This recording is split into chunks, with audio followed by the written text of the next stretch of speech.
ನಮಸ್ತೆ ಸರ್. ನಮಸ್ತೆ. ನಮಸ್ತೆ ಕೃಷ್ಣ ಅವರೇ. ನಮಸ್ತೆ ಮೇಡಮ್. ಇಲ್ಲಿ ನಮ್ಮ ಏರಿಯಾದಲ್ಲಿ ಕರೆಂಟ್ ಸ್ಟೇಬಲ್ ಇಲ್ಲ, ಹೋಗೋದು ಬರೋದೇ ರೀತಿ ಮಾಡ್ತಾ ಇತ್ತು, ಅದಕ್ಕೆ ಸ್ವಲ್ಪ ಲೇಟ್ ಆಗೋಯ್ತು ಇವತ್ತು. ಪರವಾಗಿಲ್ಲ, ತೊಂದರೆ ಇಲ್ಲ. ಓಕೆ, ಕ್ಲಾಸ್ ಶುರು ಮಾಡೋಣ. ಹಾ, ಎಲ್ಲರಿಗೂ ಮಾಡಿ.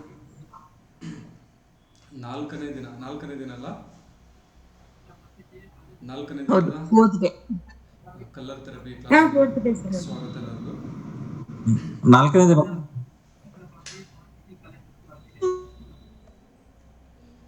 ಓಕೆ, ನಾವು ಇವತ್ತು ಬ್ಲ್ಯಾಕ್ ಕಲರ್, ಪರ್ಪಲ್ ಹಾಗೆ ಡಾರ್ಕ್ ಬ್ಲೂನ ನಾವು ನೋಡ್ದು ಏನೇನು ಅದರಿಂದ ಹೆಲ್ಪ್ ಆಗುತ್ತೆ ಅಂತ. ಈಗ ಮುಂದಿನ ಕಲರ್ ಯಾವುದು ಅಂದ್ರೆ ಸ್ಕೈ ಬ್ಲೂ, ಆಕಾಶ ನೀಲಿ ಅಂತ ನಾವು ಹೇಳ್ತೀವಿ.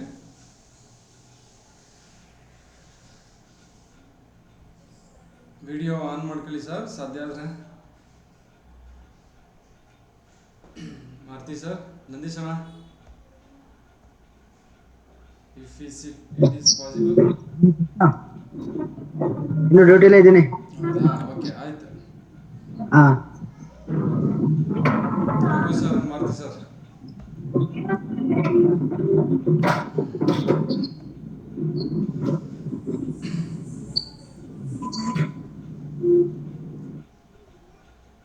ಓಕೆ, ಈ ಸ್ಕೈ ಬ್ಲೂ ನಾವು ಹೇಗೆ ಯೂಸ್ ಮಾಡ್ಬೋದು, ಯಾವ ಯಾವ ಸಂದರ್ಭದಲ್ಲಿ ಯೂಸ್ ಮಾಡ್ಬೋದು, ಇದರ ಬೆನಿಫಿಟ್ಸ್ಗಳೇನು ಅಂತ ನಾವು ನೋಡ್ತಾ ಹೋಗೋಣ.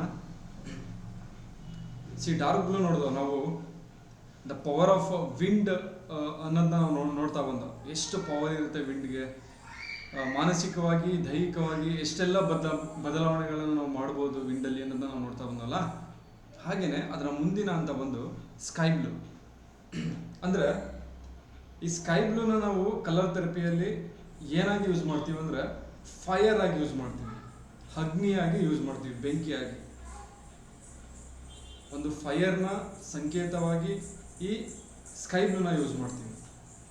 ವಾಯುವಿನ ಸಂಕೇತವಾಗಿ ಏನು ಯೂಸ್ ಮಾಡ್ದೋ, ಡಾರ್ಕ್ ಬ್ಲೂನ ಯೂಸ್ ಮಾಡ್ದಲ್ಲ, ಅದೇ ರೀತಿ ನಾವೇನು ಯೂಸ್ ಮಾಡ್ತೀವಿ ಅಂದರೆ ಫೈರ್ ಆಗಿ ಈ ಸ್ಕೈ ಬ್ಲೂನ ಯೂಸ್ ಮಾಡ್ತೀವಿ. ಈ ಅಗ್ನಿಯಾಗಿ ಬದಲಾಗುವಂಥದ್ದೇ ಈ ವಾಯು. ಡೋರ್ ಕ್ಲೋಸ್ ಮಾಡ್ಬಿಡಿ, ಜೊತೆನಾ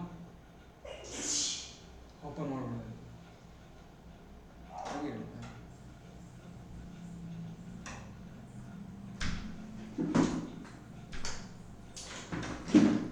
ಓಕೆನಾ. ಈ ವಾಯು ಇದೆಯಲ್ಲ, ಈ ಫೈರ್, ಈ ವಾಯು ವಿಂಡ್ ಏನು ಮಾಡುತ್ತೆ ಅಂದರೆ ಸಾಕಷ್ಟು ಕಾಲಗಳಾದಮೇಲೆ ಫೈರ್ ಆಗಿ ಕನ್ವರ್ಟ್ ಆಗುತ್ತೆ. ನೀವು ಅಬ್ಸರ್ವ್ ಮಾಡಿ, ಗ್ಯಾಸ್ ಕಟ್ಟಿಂಗ್ ಮಾಡುವಾಗ ನಾವು ಆಕ್ಸಿಜನ್ನ ಯೂಸ್ ಮಾಡ್ತೀವಿ ಅಗ್ನಿ ಜೊತೆಲಿ ಫೋರ್ಸ್ಗೆ. ಬರೀ ಬೆಂಕಿನೇ ಯೂಸ್ ಮಾಡಿದ್ರೆ ಕಬ್ಬಣನ ಕಟ್ ಮಾಡೋದಕ್ಕಾಗಲ್ಲ. ಅದ್ರ ಜೊತೆಗೆ ಆಕ್ಸಿಜನ್ನ ಮಿಕ್ಸ್ ಮಾಡಿದ್ರೆ ಅದು ಏನನ್ನಾದರೂ ಕೂಡ ಕಟ್ ಮಾಡ್ಬೋದು ನಾವು, ಅಷ್ಟು ಫೋರ್ಸ್ ಇರುತ್ತೆ. ಅಬ್ಸರ್ವ್ ಮಾಡಿದರೆ ಎಲ್ಲಾದರೂ ವೆಲ್ಡಿಂಗ್ ಶಾಪಲ್ಲಿ ಆಕ್ಸಿಜನ್ ವಿತ್ ಸಿಲಿಂಡರ್ ಎರಡೂ ಯೂಸ್ ಮಾಡ್ತಾರೆ. ಒಂದು ಕಬ್ಬಣನ ಕಟ್ ಮಾಡಬೇಕು ಅಂತಂದರೆ, ಪವರ್ಫುಲ್ ಆಗಿರೋ ಏನಾದರೂ ಒಂದು ಟೂಲ್ಸ್ನ ಕಟ್ ಮಾಡಬೇಕು ಅಂತಂದರೆ ಆಕ್ಸಿಜನ್ ವಿತ್ ಸಿಲಿಂಡರ್ ಎರಡನ್ನೂ ಯೂಸ್ ಮಾಡ್ತೀವಿ. ಆ ಪವರ್ನ ತಂದುಕೊಡುವಂಥದ್ದು ಇದೆಯಲ್ಲ, ಪವರ್ ಒಂದು ಶಕ್ತಿನ ವಿಂಡ್. ಈ ವಿಂಡೇನೆ ಈ ಫೈರ್ ಜಾಸ್ತಿ ಆಗೋದಕ್ಕೆ ನಮಗೆ ಸಹಾಯ ಮಾಡುತ್ತೆ.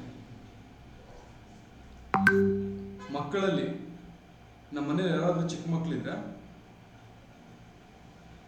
15 ವರ್ಷದ ತನಕ, 13ರಿಂದ 15 ವರ್ಷದ ತನಕ ಆಸುಪಾಸಲ್ಲಿ, ಅಲ್ಲಿವರೆಗೂ ಅವ್ರಿಗೆ ವಿಂಡ್ ಜಾಸ್ತಿ ಇರುತ್ತೆ. ವಿಂಡ್ ಎನರ್ಜಿ ಅವ್ರಿಗೆ ಡಾಮಿನೇಟ್ ಮಾಡ್ತಾ ಇರುತ್ತೆ. ಈ ವಿಂಡ್ ಎನರ್ಜಿನೇ 15 ವರ್ಷದ ನಂತರ ಅವರಲ್ಲಿ ಫೈರ್ ಆಗಿ ಕನ್ವರ್ಟ್ ಆಗುತ್ತೆ. ಎಲ್ಲಿ ತನಕ? 35 ಅಥವಾ 40 ವಯಸ್ಸು. ಕೆಲವರಿಗೆ 35 ಲಾಸ್ಟ್ ಆಗ್ಬೋದು. ಅಪ್ ಟು ಅವ್ರ ಲೈಫ್ ಟೈಮ್ ಮೇಲೆ ಡಿಪೆಂಡ್ ಆಗುತ್ತೆ. ಒಂದು ಅಂದಾಜು 35 ಅಂತ ಇಟ್ಕೊಳ್ಳಿ. ಅಲ್ಲಿ ತನಕನೂ ಕೂಡ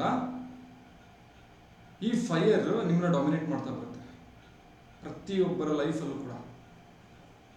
ಯಾವುದು ಕನ್ವರ್ಟ್ ಆಗೋದು ಫೈರ್ ಆಗಿ ಈ ವಿಂಡ್. ಅಬ್ಸರ್ವ್ ಮಾಡಿ, ಯಾರ ಮನೆಯಲ್ಲಿ ಮಕ್ಕಳು ತುಂಬ ಚೆನ್ನಾಗಿ ಹೊರಗಡೆ ಹಾಡ್ತಾ ಇರ್ತಾರೆ, ಬೀದಿಲಿ ಬೆಳೀತಾರೆ, ತುಂಬ ಆಟ ಆಡ್ತಾ ಇರ್ತಾರೆ, ತುಂಬ ರೆಸ್ಟ್ಲೆಸ್ ಆಗಿರ್ತಾರೆ, ಇವರೆಲ್ಲರಿಗೂ ಕೂಡ ಇನ್ ಫ್ಯೂಚರಲ್ಲಿ ಅಂದರೆ ಒಂದು 15 ವರ್ಷದ ನಂತರ ಫೈರ್ ಎನರ್ಜಿ ತುಂಬ ಇರುತ್ತೆ. ಆ ಕಾರಣಕ್ಕಾಗಿ ವಿಂಡನ್ನ ಫಸ್ಟ್ ನಾವು ಹೆಚ್ಚು ಮಾಡ್ತಾ ಹೋಗ್ಬೇಕು. ನಮ್ಮಲ್ಲಾಗಿರ್ಬೋದು, ನಮ್ಮ ವ್ಯವಹಾರದಲ್ಲಾಗಿರ್ಬೋದು, ನಮ್ಮ ಬಿಸ್ನೆಸ್ಸಲ್ಲಾಗಿರ್ಬೋದು, ನಮ್ಮ ಕನಸುಗಳಲ್ಲಾಗಿರ್ಬೋದು, ಫಸ್ಟ್ ವಿಂಡ್ ಎನರ್ಜಿನ ಹೆಚ್ಚು ಮಾಡಬೇಕು. ಆ ನಂತರ ಅದೇ ಫೈರ್ ಆಗಿ ಕನ್ವರ್ಟ್ ಆಗುತ್ತೆ. ಈ ಫೈರ್ ಎನರ್ಜಿನ ನಾವು ಅಪ್ ಟು 60 ವಯಸ್ಸು ತನಕ ನಾವು ಕ್ಯಾರಿ ಮಾಡ್ಬೋದು, ಕಾಪಾಡ್ಕೊಂಡು ಹೋಗ್ಬೋದು. ಗೊತ್ತಾಗ್ತಲ್ಲ? ಈ ಫೈರ್ ಎನರ್ಜಿಯಿಂದ ಏನು ಉಪಯೋಗ ಆಗುತ್ತೆ, ಇದು ಯಾವ ರೀತಿ ನಮ್ಮ ಲೈಫಲ್ಲಿ ಮತ್ತು ನಮ್ಮ ಹೆಲ್ತ್ ಮೇಲೆ, ನಮ್ಮ ಮೆಂಟಲ್ ಮೈಂಡ್ ಸೆಟ್ ಮೇಲೆ ಯಾವ ರೀತಿ ಪ್ರಭಾವ ಬೀಳುತ್ತೆ ಅಂತ ನಾವು ನೋಡ್ತಾ ಹೋಗೋಣ. ಯಾವ ರೀತಿ ಕನ್ವರ್ಟ್ ಆಗುತ್ತೆ, ಯಾವ ರೀತಿ ಕ್ಯಾರಿ ಮಾಡ್ಬೋದು ಅಂತ ಅನ್ನೋದನ್ನ ನಾವೀಗ ನೋಡ್ದ. ಈಗ ಮೊದಲನೇದಾಗಿ ನಮ್ಮಲ್ಲಿ ಮೆಚುರಿಟಿ ಏನಾದರೂ ಬರಬೇಕು ಅಂದರೆ, ತುಂಬ ಮೆಚೂರಾಗಿ ಥಿಂಕ್ ಮಾಡಬೇಕು ಅಂದರೆ, ಅದಕ್ಕೆ ಬಹುಮುಖ್ಯವಾದ ಪಾತ್ರ ಫೈರ್. ತುಂಬ ಕನಸುಗಳು ಬರೋದು ಬೇರೆ, ಆಲೋಚನೆಗಳು ಬರೋದು ಬೇರೆ, ಐಡಿಯಾಸ್ಗಳು ಬರೋದು ಬೇರೆ, ಅದು ವಾಯು ತತ್ವ. ತುಂಬ ಸ್ಪೀಡಲ್ಲಿ ಮೈಂಡ್ ಹೊಡುತ್ತೆ, ಐಡಿಯಾಸ್ಗಳು ಬರುತ್ತೆ. ಆದರೆ ಡಿಸೈರ್ಸ್, ಆಸೆ, ಕನಸುಗಳು, ಒಂದು ಗುರಿ ನಿಮ್ಮ ಮಕ್ಕಳಲ್ಲಿ ಅಥವಾ ನಿಮ್ಮ ಲೈಫಲ್ಲಿ ಬರಬೇಕು ಅಂತಂದರೆ ಫೈರ್ ಇರಲೇಬೇಕು. ಮೆಂಟಲಿ ಫೈರ್ ಇದ್ರೆ ಮಾತ್ರ ನಿಮ್ಮಲ್ಲಿ ನಿಮ್ಮ ಜೀವನದಲ್ಲಿ ಒಂದು ಆಸೆ ಅನ್ನೋದಿರುತ್ತೆ. ಈ ಫೈರ್ನ ಸಂಕೇತ ಏನಿಲ್ಲ, ಆಸೆನೇ ಫೈರ್ನ ಸಂಕೇತ, ನಿಮ್ಮ ಗುರಿನೇ ಫೈರ್ನ ಸಂಕೇತ. ಎಷ್ಟೋ ಜನ ನಮ್ಗಳಿಗೆ ಗುರಿನೇ ಇಲ್ಲ ಲೈಫಲ್ಲಿ, ಎಲ್ಲ ಗುರಿ ಇರಬೇಕು ಅಂತಲೂ ಇಲ್ಲ. ಓಕೆನಾ? ಅಟ್ಲೀಸ್ಟ್ ಈ ಎಲ್ಲರಿಗಿಂತ ತುಂಬ ಟಾಪ್ ಗುರಿ ಬೇಡ, ನಮ್ಮ ಲೈಫಿಗೆ ತಕ್ಕಂತೆ ಒಂದು ಗುರಿ, ಒಂದು ಆಸೆ ಇದಿರಬೇಕು ಅಂದರೆ ಫೈರ್ ಇರಬೇಕು. ಎಷ್ಟೋ ಜನ ನಾವು ತುಂಬ ಒಂದು ಆಸೆನೂ ಇರಲ್ಲ ನಮಗೆ, ಒಂದು ಟ್ರಿಪ್ ಹೋಗಬೇಕು, ಒಂದು ಮನೆ ಕಟ್ಟಬೇಕು, ಏನಾದರೂ ಅಚೀವ್ ಮಾಡಬೇಕು ಕೆಲಸದಲ್ಲಿ, ಈ ಕೆಲಸ ನಾನು ಕಂಪ್ಲೀಟ್ ಮಾಡಬೇಕು, ಈ ಥರ ಆಸೆ ಇರಲ್ಲ. ಆಸೆ ಇಲ್ಲ ಅಂದರೆ ಜೀವನ ಯಾವ ರೀತಿ ಇರುತ್ತೆ ಹೇಳಿ? ಒಂದು ರೀತಿ ಸಪ್ಪೆ ರೀತಿ ಇರುತ್ತೆ, ಕಳೆ ಇರಲ್ಲ ಅಲ್ವಾ? ಏನೋ ಒಂದು ರೀತಿ, ಏನೋ ಪ್ರಪಂಚನ ಕಳ್ಕೊಂಡೋ ರೀತಿ ನಾವು ಜೀವನ ಮಾಡ್ತಾ ಇರ್ತೀವಿ. ಇವರೆಲ್ಲರಿಗೂ ಕೂಡ ಫೈರ್ ಕಡಿಮೆ ಇರುತ್ತೆ. ಈ ಫೈರ್ನ ಜಾಸ್ತಿ ಮಾಡಿದ್ರೆ,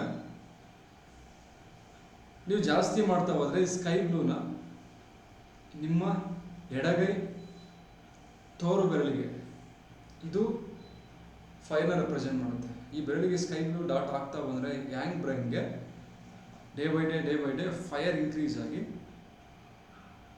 ಒಂದು ಗುರಿ, ಒಂದು ಆಸೆ ಅನ್ನೋದು ನಿಮ್ಮ ಒಳಗಡೆ ಹುಡ್ತಾ ಹೋಗುತ್ತೆ. ಅಬ್ಸರ್ವ್ ಮಾಡಿ, ಆಸೆ ಅಂದರೆ ಏನೋ ಒಂದು ಗುರಿ ಇಟ್ಕೋಬೇಕು ಅಂತಲ್ಲ. ಒಂದು ಹುಡುಗನಿಗೆ ಹುಡುಗಿ ಮೇಲೆ ಆಸೆ ಆಗ್ಬೋದು. ಇದು ಯಾವ ಟೈಮಲ್ಲಿ ಆಗುತ್ತೆ? 15ರಿಂದ 30 ವರ್ಷದ ಒಳಗಡೆ, ಬಿಕಾಸ್ ಆಫ್ ವೈ? ಆ ಟೈಮಲ್ಲಿ ಫೈರ್ ಎನರ್ಜಿ ಎನಫ್ ಇರುತ್ತೆ, ನೀವು ಯಾರನ್ನು ತೋರಿಸಿದ್ರೂ ಇಷ್ಟಪಡ್ತಾರೆ ಆ ಏಜಲ್ಲಿ, ಬಿಕಾಸ್ ಆಫ್ ಫೈರ್ ಎನರ್ಜಿ. ನೀವು ನೋಡಿ, ಎಲ್ಲರಿಗೂ ಜೀವನದಲ್ಲಿ ಒಂದು ಗುರಿ ಹುಟ್ಟದೆ ಆ ಟೈಮಲ್ಲಿ. ನಾನೇನಾದರೂ ಮಾಡಬೇಕು, IAS ಆಗಬೇಕು, IPS ಆಗಬೇಕು, ಡಾಕ್ಟರ್ ಆಗಬೇಕು, ಬಿಸ್ನೆಸ್ ಮಾಡಬೇಕು, ಒಂದು ಕನಸು ಹುಟ್ಟುತ್ತಲ್ಲ, ಅದು ಈ ಟೈಮಲ್ಲೇ ಹುಟ್ಟೋದು. ಈ ಟೈಮಲ್ಲಿ ಹುಟ್ಟಿಲ್ಲ ಅಂದರೆ, ಇನ್ನು ಫೈರ್ ಇಲ್ಲ ಅಂದರೆ ಯಾವ ಟೈಮಲ್ಲಿ ಹುಟ್ಟಲ್ಲ ಕನಸು. ಫೈರ್ ಇನ್ಕ್ರೀಸ್ ಮಾಡಿದ್ರೆ ಹುಟ್ಬೋದೇನೋ ಎನಿ ಏಜ್. ಗೊತ್ತಿದ್ರೆ ಫೈರ್ ಇನ್ಕ್ರೀಸ್ ಮಾಡೋದು ನಮ್ಮ ಬಾಡಿ ಮತ್ತು ಮೈಂಡಲ್ಲಿ, ಗೊತ್ತಿಲ್ಲ ಅಂದರೆ ಕಷ್ಟ. ಈ ಟೈಮಲ್ಲಿ ನೀವು ಅವ್ರಿಗೆ ಏನು ಹೇಳೋದು ಬೇಕಾಗಿಲ್ಲ, ಅವ್ರು ಡಿಸೈಡ್ ಮಾಡ್ತಾರೆ ನನ್ನ ಲೈಫ್ಗೆ ಏನು ಬೇಕು ಅಂತ. ಇದನ್ನು ಮೆಚುರಿಟಿ ಅಂತ ಹೇಳ್ತೀವಿ, ಪ್ರಬುದ್ಧತೆ. ಈ ಪ್ರಬುದ್ಧತೆ, ಒಂದು ಮೈಂಡ್ ಸೆಟ್ಟಲ್ಲಿ ಒಂದು ಮೆಚುರಿಟಿ, ಒಂದು ಗುರಿ, ಒಂದು ಆಸೆ, ಇದೆಲ್ಲವೂ ಬರೋದು ಫೈರಿಂದ. ಈ ಏಜಲ್ಲಿ ಯುವಕರು ಯುವಕಿಯರು ಎಲ್ಲರೂ ಕೂಡ ಒಂದು ಕನಸನ್ನು ಕಟ್ಕೊಳ್ತಾರೆ. ಆ ಕನಸಲ್ಲಿ ಜೀವನ ಮಾಡ್ತಾರೆ. ನೀವು ನೋಡಿರ್ಬೋದು, ಏಜಲ್ಲಿ ಅವ್ರದ್ದೇ ಆಲೋಚನೆಯಲ್ಲಿ ಇರ್ತಾರೆ, ಯಾರಿಗೂ ಕೇರ್ ಮಾಡಲ್ಲ. ಒಂದು ಕನಸು, ಆ ಕನಸಲ್ಲೇ ಜೀವನ. ಒಂದು ಬೈಕ್ ತಗೊಳ್ಬೇಕಾ, ಬೈಕ್ ತಗೊಂಡ್ರಲ್ಲೇ ಜೀವನ. ಏನೋ ಒಂಥರ ಇಡೀ ಪ್ರಪಂಚನೇ ಮರೆತುಬಿಡ್ತಾರೆ. ಆ ತಾಕತ್ ಈ ಫೈರ್ಗೆ ಐತೆ. ಇಡೀ ಪ್ರಪಂಚನೇ ಮರೆಸುವಂಥ ತಾಕತ್ ಈ ಫೈರ್ಗೆ ಐತೆ. ಈ ಸ್ಕೈ ಬ್ಲೂನಲ್ಲಿ ಆ ಒಂದು ಎನರ್ಜಿನ ನಾವು ಪಡಿಬೋದು. ಹಾಗೇನೆ ಆಫ್ಟರ್ 35 ಆಗ್ತಾ ಆಗ್ತಾ ಫೈರ್ ಕಡಿಮೆ ಆಗುತ್ತೆ. ಹಾಗೆ ಬುದ್ಧಿ ಬರುತ್ತೆ, ಪ್ರಾಕ್ಟಿಕಲಿಟಿಗೆ ಬರ್ತೀವ ಅಂತ. ಆ ಟೈಮಲ್ಲಿ ಇನ್ನೊಂದು ಎನರ್ಜಿ ನಮ್ಮನ್ನ ಡಾಮಿನೇಟ್ ಮಾಡುತ್ತೆ. ಅದು ತುಂಬ ಚೆನ್ನಾಗಿದೆ ಇನ್ನೊಂದು ಎನರ್ಜಿ, ಗೊತ್ತಾಯ್ತಲ್ಲ. ಆದರೆ ಈ ಟೈಮಲ್ಲಿ ಫೈರ್ನ ಎಂಜಾಯ್ ಮಾಡಬೇಕು. ಫೈರ್ನ ನಾವು 100% ಯೂಸ್ ಮಾಡ್ಕೊಳ್ಬೇಕು. ಒಂದು ಗುರಿ ಕಡೆಗೋ ಫೈರ್ನ ಕಡಿಮೆ ಮಾಡ್ಬಾರ್ದು ಯಾವಾಗಲೂ. ಈ ಟೈಮಲ್ಲಿ ಮಕ್ಕಳುಗಳು ಏನಾದರೂ ಮಾಡ್ತೀವಿ ಅಂದ್ರೆ ಸಪೋರ್ಟ್ ಮಾಡಬೇಕು. ನೀನು ಅದು ಮಾಡಬೇಡ, ಇದನ್ನು ಮಾಡು, ಸರಿಲ್ಲ ಇದನ್ನು ಮಾಡು. ಅವ್ರ ಫೈರ್ನ ಕಟ್ಟಾಗ್ದಂಗೆ ಆಗುತ್ತೆ. ನೆಕ್ಸ್ಟು ಫೈರ್ ಇನ್ನೊಂದು ಎನರ್ಜಿಯಾಗಿ ಕನ್ವರ್ಟ್ ಆಗುತ್ತೆ. ಸ್ವಂತಿಕೆ ಬರಲ್ಲ, ಸ್ವಂತಿಕೆ ಬರಬೇಕು ಅಂದರೆ ಫೈರ್ನೆಸ್ ತುಂಬ ಇಂಪಾರ್ಟೆಂಟ್. ಹಾಗೇನೆ ಕೆಲವರು ಮಾತಾಡ್ತಾರೆ ನೋಡಿ, ಹೆಂಗೆ ಮಾತಾಡ್ತಾರೆ ಅಂದರೆ ತುಂಬ ಮೆಚೂರ್ ಆಗಿರ್ತಾರೆ.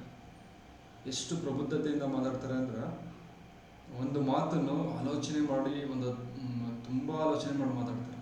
ಒಂದೊಂದು ಮಾತನ್ನು ತುಂಬ ಬೆಲೆ ಇರುತ್ತೆ. ಈ ರೀತಿ ಒಂದು ಮೈಂಡ್ ಸೆಟ್ಟು, ಒಂದು ಆಲೋಚನೆ ಬರಬೇಕು ಅಂದ್ರೆ ಅದಕ್ಕೆ ಮುಖ್ಯ ಕಾರಣ ಫೈರ್ ಇಲ್ಲ ಅಂದರೆ ಅವನು ತುಂಬ ಪ್ರಬುದ್ಧತೆಯಿಂದ ಮಾತಾಡೋದಕ್ಕೆ ಆಗೋದೇ ಇಲ್ಲ. ಅವನಿಗೇನು ಗೊತ್ತಾಗಲ್ಲ, ಹುಡುಗಾಟಿಕೆ ಆಗ್ಬಿಡುತ್ತೆ ಜೀವನ ಈ ಫೈರ್ನೆಸ್ ಇಲ್ಲ ಅಂದರೆ, ಗೊತ್ತಾಯ್ತಲ್ಲ. ಹಾಗೇನೆ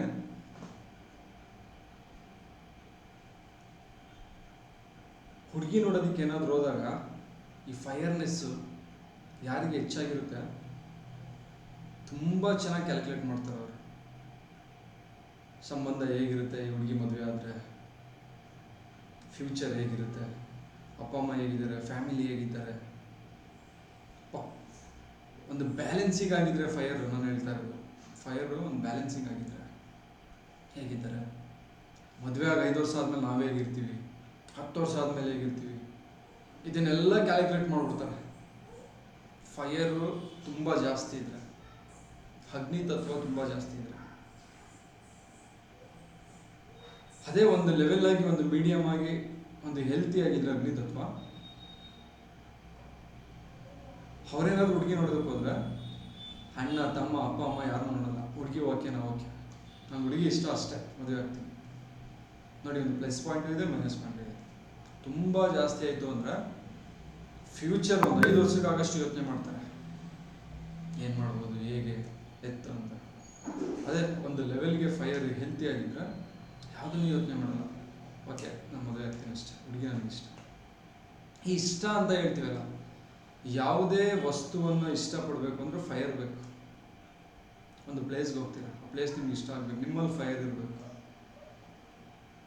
ಒಂದು ಫ್ರೆಂಡ್ಶಿಪ್ ಬೆಳೆಸ್ತೀವಿ, ಆ ಫ್ರೆಂಡ್ಶಿಪ್ ಜೋಪಾನವಾಗಿ ಇಟ್ಕೊಳ್ಬೇಕು. ಫೈರ್ ಬೇಕು. ಏನಕ್ಕೆ ಗೊತ್ತಾ, ನಾವು ಒಂದು ಮಾತು ಕೇಳಿದ್ವಿ, ಸಂಬಂಧ ಅನ್ನೋದು ಬೆಚ್ಚಗಿರಬೇಕು ಅಂತ. ಸಂಬಂಧ ಬೆಚ್ಚಗಿರಬೇಕು. ಅದು ಹುಡುಗ ಹುಡುಗಿ ಆಗಿರಲಿ, ಫ್ರೆಂಡ್ಶಿಪ್ ಆಗಿರಲಿ, ಈ ಕಡೆ ತುಂಬ ಹೀಟು ಆಗಬಾರ್ದು, ತುಂಬ ಕೋಲ್ಡು ಆಗಬಾರ್ದು. ಕಂಫರ್ಟೇಬಲ್ ಆಗಿ ಬೆಚ್ಚಗಿರಬೇಕು. ಈ ಬೆಚ್ಚಗಿರೋದು ಅಂದರೆ ಏನು ಅಂದರೆ ಸಂಬಂಧದಲ್ಲಿ ಹೆಲ್ತಿ ಆದಂಥ ಫೈರ್ ಇರಬೇಕು, ಬ್ಯಾಲೆನ್ಸಿಂಗ್ ಫೈರ್ ಇರಬೇಕು. ಆ ಸಂಬಂಧಗಳು, ಆ ಸ್ನೇಹಗಳು ಯಾವತ್ತೂ ದೂರ ಆಗಲ್ಲ. ಅರ್ಥ ಆಗ್ತಾ ಇದೆಯಲ್ಲ. ಮದುವೆ ಆದಂಥ ಗಂಡ ಹೆಂಡತಿ ಆಗಿರ್ಬೋದು, ಏನಕ್ಕೆ ಡೈವರ್ಸ್ ತಗೊಳ್ತೀವಿ ಅಂದರೆ ಒಂದು ಫೈರು ಜಾಸ್ತಿ ಆಗಿರುತ್ತೆ, ಇಲ್ಲಾಂದರೆ ಸಂಬಂಧದಲ್ಲಿ ಫೈರೇ ಇರಲ್ಲ. ಈ ಫೈರ್ ಇದ್ರೇ ಗಂಡ ಹೆಂಡತಿಗೆ ಇಷ್ಟ ಆಗೋದು, ಹೆಂಡತಿ ಗಂಡನಿಗೆ ಇಷ್ಟ ಆಗೋದು.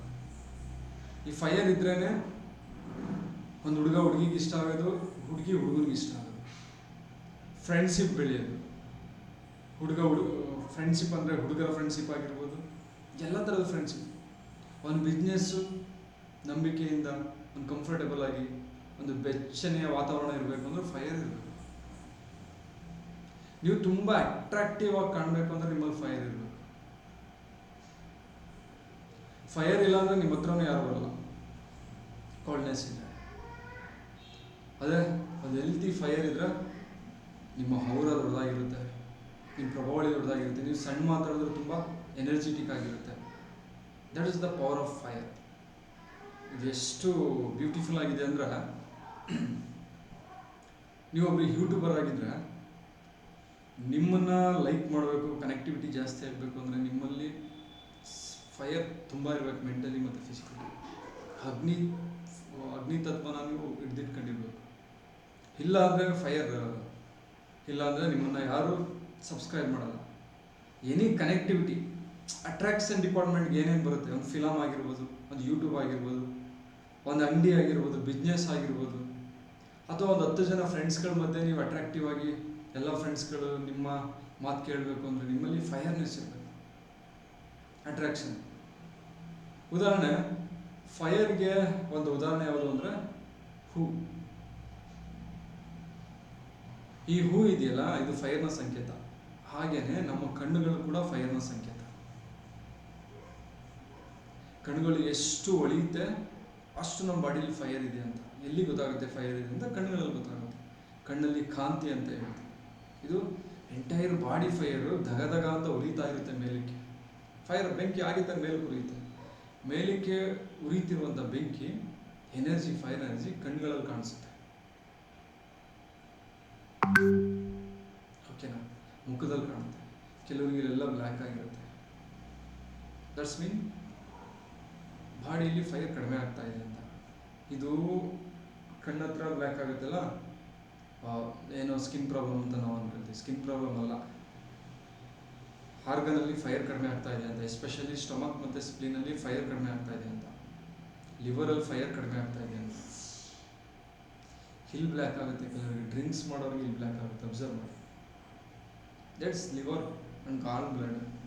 ಇಲ್ಲೇನಾದರೂ ಬ್ಲ್ಯಾಕ್ ಆಗ್ತಾ ಹೋದರೆ ಅಲ್ಲಿ ಫೈರ್ ಕಡಿಮೆ ಆಗಿದೆ ಅಂತ. ಕೆಲವೊಬ್ಬರಿಗೆ ಮೂಗ್ ಮೇಲೆ ಇಲ್ಲಿ ಬ್ಲ್ಯಾಕ್ ಆಗುತ್ತೆ, ಬಂಗ್ ಅಂತ ಹೇಳ್ತೀವಿ, ಪಿಗ್ಮೆಂಟೇಷನ್ ಅಂತ ಹೇಳ್ತೀವಿ, ಬಂಗ್. ಆ್ಯಕ್ಚುಲಿ ಅದು ಸ್ಕಿನ್ ಪ್ರಾಬ್ಲಮ್ ಅಲ್ಲ, ನಿಮ್ಮ ಹಾರ್ಟ್ ಮತ್ತು ಲಂಗ್ಸ್ ಕೋಲ್ಡ್ ಆಗ್ತಾ ಇದೆ ಅಂತ.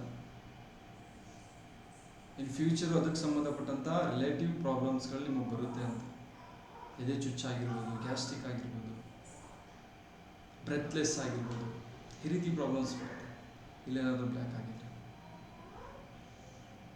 ನಿಮ್ಮ ಮುಖದಲ್ಲಿ ಎಲ್ಲೇ ಒಂದು ಪ್ರಾಬ್ಲಮ್ಸ್ ಆಗ್ತಾ ಇದೆ, ಸ್ಕಿನ್ ಪ್ರಾಬ್ಲಮ್ಸ್, ಬ್ಲ್ಯಾಕ್ ಕಲರ್ಗೆ ಸಂಬಂಧಪಟ್ಟಂಗೆ, ವೈಟ್ ಕಲರ್ಗೆ ಸಂಬಂಧಪಟ್ಟಂಗೆ ಆಗ್ತಾ ಇದೆ ಅಂದರೆ ನಿಮ್ಮ ಬಾಡಿಯಲ್ಲಿ ಫೈರ್ ಕಡಿಮೆ ಆಗ್ತಾ ಇದೆ ಅಂತ. ತುಟಿಗಳು ಕಪ್ಪಾಗ್ತಾ ಇದೆ, ಸ್ಪ್ಲೀನ್ ಫೈರ್ ಕಡಿಮೆ ಆಗ್ತಾ ಇದೆ ಅಂತ. ಡ್ಯಾಮ್ನೆಸ್ ಆಗ್ತಾ ಇದೆ ಅಂತ. ಈ ಫೈರ್ನ ನಾವು ತುಂಬ ವಿಧಗಳ ಮೂಲಕ ನಾವು ನಮ್ಮ ಒಳಗಡೆ ನಾವು ತಗೊಳ್ಬೋದು, ನಮ್ಮ ಜೀವನದಲ್ಲಿ ತಗೊಳ್ಬೋದು. ನಮ್ಮ ಹಿರಿಯರು ಏನು ಮಾಡ್ತಿದ್ರು ಅಂದರೆ, ಈ ಫೈರ್ನೆಸ್ನ ಮಹತ್ವ ಗೊತ್ತಾಗಿ ಪ್ರತಿದಿನ ಇದರ ಟಚ್ಚಲ್ಲಿ ಇರ್ತಿದ್ರು ಅವರು. ಯಾವುದ್ರ ಮೂಲಕ? ಮನೆಯಲ್ಲಿ ಅಡುಗೆ ಮಾಡೋದ್ರ ಮೂಲಕ. ನೋಡಿ, ಒಲೆ ಬೆಂಕಿ ಹಚ್ಚಿದ್ರೆ ಫೈರ್ ಹೊಗೆ ಬರ್ತಿತ್ತು ಮನೆ ಒಳಗಡೆ ಎಲ್ಲ. ಆ ಹೊಗೆ ಫೈರ್ ಇರ್ತಿತ್ತು. ಇಮ್ಯಾಜಿನ್ ಮಾಡಿ, ಯಾರ್ಯಾರಿಗೆ ಥೈರಾಯ್ಡ್ ಇದೆ, ಥೈರಾಯ್ಡ್ ಪ್ರಾಬ್ಲಮ್ಸ್, ಕೋಲ್ಡಿಂದ ಥೈರಾಯ್ಡ್ ಯಾರ್ಯಾರು ಬಂದಿದೆ, ಓಕೆನಾ? ಹೈಪೋಥೈರಾಯ್ಡ್ ಯಾರಿಗೆ ಬಂದಿದೆ, ವೆಯ್ಟ್ ಗೇನ್ ಆಗ್ತಾ ಇದ್ದೀರಾ ಅದರಿಂದ. ಅಬ್ಸರ್ವ್ ಮಾಡಿ, ಬಿಫೋರ್ ಒಂದು 25-30 ವರ್ಷದಿಂದ ಯಾವುದೇ ಥೈರಾಯ್ಡ್ಗಳ ಸಂಖ್ಯೆ ಇಷ್ಟಿರಲಿಲ್ಲ. ಬಿಕಾಸ್ ಆಫ್ ಏನು ಗೊತ್ತಾ? ಬಾಡಿಲಿ ಫೈರ್ ಕಡಿಮೆ ಆದರೆ ಥೈರಾಯ್ಡ್ ಬರೋದು. ಹೈಪೋಥೈರಾಯ್ಡ್, ವೆಯ್ಟ್ ರೈಸ್ ಆಗುತ್ತೆ, ಪೀರಿಯಡ್ ಟೈಮು ಡಿಲೇ ಆಗುತ್ತೆ, ಹಾರ್ಮೋನ್ ಇಂಬ್ಯಾಲೆನ್ಸ್ ಆಗುತ್ತೆ, ಚಳಿ ಆಗುತ್ತೆ ಬಾಡಿ.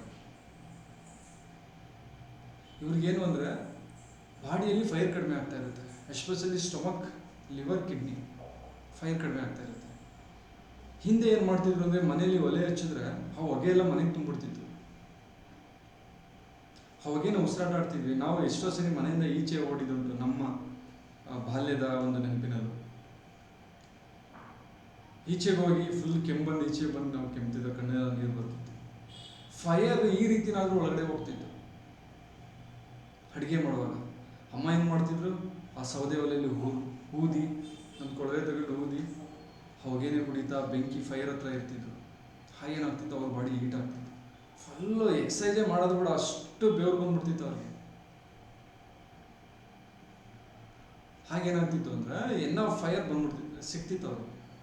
ಯಾವ ಥೈರಾಯ್ಡ್ ಪ್ರಾಬ್ಲಮ್ ಇಲ್ಲ, ಯಾವ ಇನ್ಸಸ್ ಪ್ರಾಬ್ಲಮ್ ಇಲ್ಲ ಅವ್ರಿಗೆ. ಈ ಹೇಳಿದ್ದು ಉದಾಹರಣೆನ ಯಾರಾದರೂ ಅಬ್ಸರ್ವ್ ಮಾಡಿದ್ದೀರಾ? ತುಂಬ ಹಿಂದೆ ನಾವು ಬಾಲ್ಯದಲ್ಲಿದ್ದಾಗ ನಾನು ಹೌದು ಸರ್, ಅಬ್ಸರ್ವ್ ಮಾಡಿದೀವಿ. Very good Arpita. ಯಾಕೆಂದ್ರೆ ಅವರು ಹಳ್ಳಿಲಿದ್ದಾರೆ, ಸಾಲಿಗ್ರಾಮ ಹಳ್ಳಿಲಿ ಕಾಮನ್ ಆಗಿ ಈ ರೀತಿಯ ಸಿಚುವೇಶನ್ ಇರುತ್ತೆ. ಮತ್ತೆ ಯಾರಾದ್ರೂ ಅಬ್ಸರ್ವ್ ಮಾಡಿದ್ದೀರಾ? ಕುಮುದಾ ಮೇಡಮ್, ದೇವಿಕಾ ಮೇಡಮ್,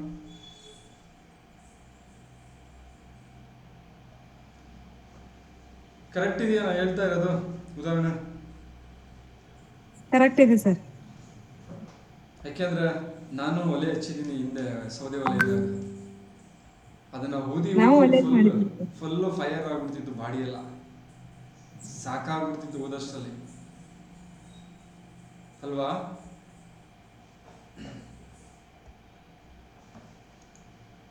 ಆ ರೀತಿ ಫೈರ್ನ ನಾವು ತಗೊಳ್ತಿದ್ದೋ.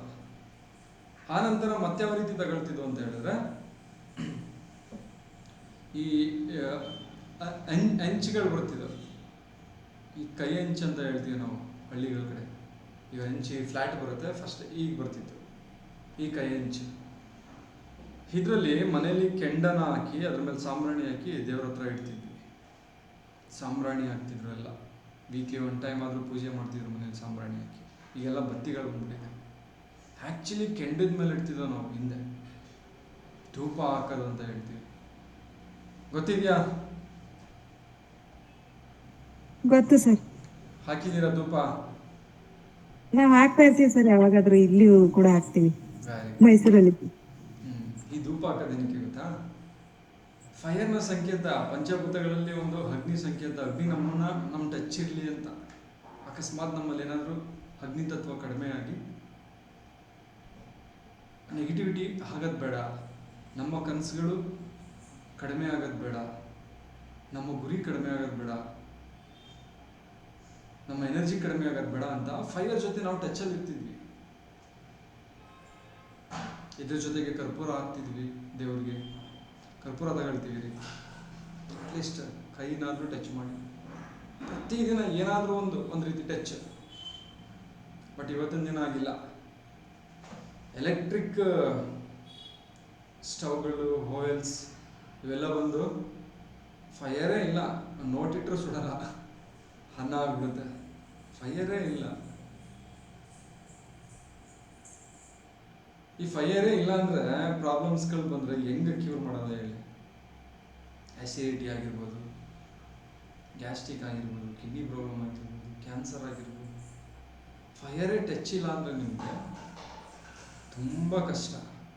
ಅದಕ್ಕೆ ಹೇಳ್ತಾ ಇರೋದು, ಈ ಕ್ಲಾಸು ಬರೀ ಬಣ್ಣ ಹಚ್ಚೋದು ಮಾತ್ರ ಅಲ್ಲ, ಪ್ರತಿಯೊಂದು ಕೆಲಸನೂ ಇದರಲ್ಲಿ ಏನು ಸಿಗುತ್ತೆ ಅನ್ನೋದು ನಿಮ್ಗೆ ಗೊತ್ತಾಗ್ತಾ ಹೋಗ್ಬೇಕು. ಏನು ಎನರ್ಜಿ, ಯಾಕೆ ಮಾಡಬೇಕು ನಾನು,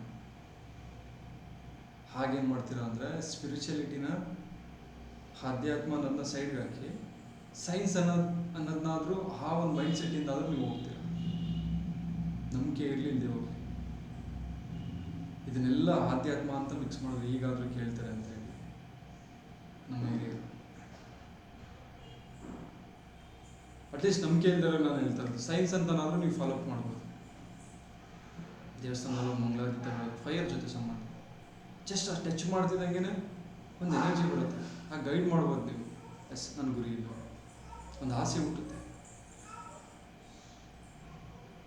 ಆಸೆ ಇಲ್ಲ ಅಂದರೆ ನಾವು ಬದುಕಿರೋದೇ ವೇಸ್ಟ್. ಬದುಕಿರೋ ಅರ್ಥನೇ ಇಲ್ಲ ಅದಕ್ಕೆ. ಒಂದು ಆಸೆ ಇರಬೇಕು,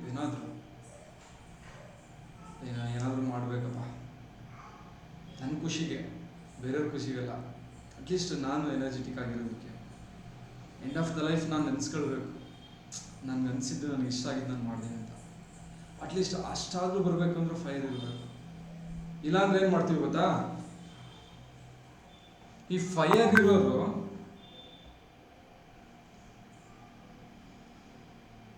ಸ್ವಂತ ಗುರಿಗಳಿರುತ್ತೆ, ಓನ್ ಕನಸುಗಳಿರುತ್ತೆ, ಸ್ವಂತ ಆಲೋಚನೆ ಇರುತ್ತೆ. ಅಗ್ನಿ ತತ್ವ ಇದ್ರೆ ಇಂಡಿಪೆಂಡೆಂಟ್ ಆಗಿರ್ತಾರೆ ಅವರು, ಸ್ವಾಭಿಮಾನಿಗಳಾಗಿರ್ತಾರೆ, ಸ್ವಾಭಿಮಾನತ್ವ ಬರುತ್ತೆ. ಕೆಲಸನೂ ಅಷ್ಟೇ ಓನಾಗಿ ಮಾಡೋದಕ್ಕೆ ಇಷ್ಟಪಡ್ತಾರೆ. ಅದೇ ಫೈರ್ ಕಡಿಮೆ ಆಗ್ತಾ ಇದ್ರೆ ಅವ್ರು ಇಂಡಿಪೆಂಡೆಂಟ್ ಆಗಿರಲ್ಲ, ಸ್ವಂತ ಕನಸುಗಳಿರಲ್ಲ, ಅವರು ಬೇರೆಯವರ ಕನಸುಗಳಿಗೆ ಕೆಲಸ ಮಾಡ್ತಾರೆ. ಮಂತ್ಲಿ ಸ್ಯಾಲ್ರಿಡ್ಗೋಸ್ಕರ ಕೆಲಸ ಮಾಡ್ತಾರೆ. ಅಂದರೆ ಸ್ಯಾಲ್ರಿಡ್ಗೋಸ್ಕರ ಕೆಲಸ ಮಾಡೋರಿಗೆಲ್ಲ ಫೈರ್ ಇಲ್ಲ ಅಂತಲ್ಲ, ಬೇರೆ ಕನಸುಗಳೇ ಇರಲ್ಲ.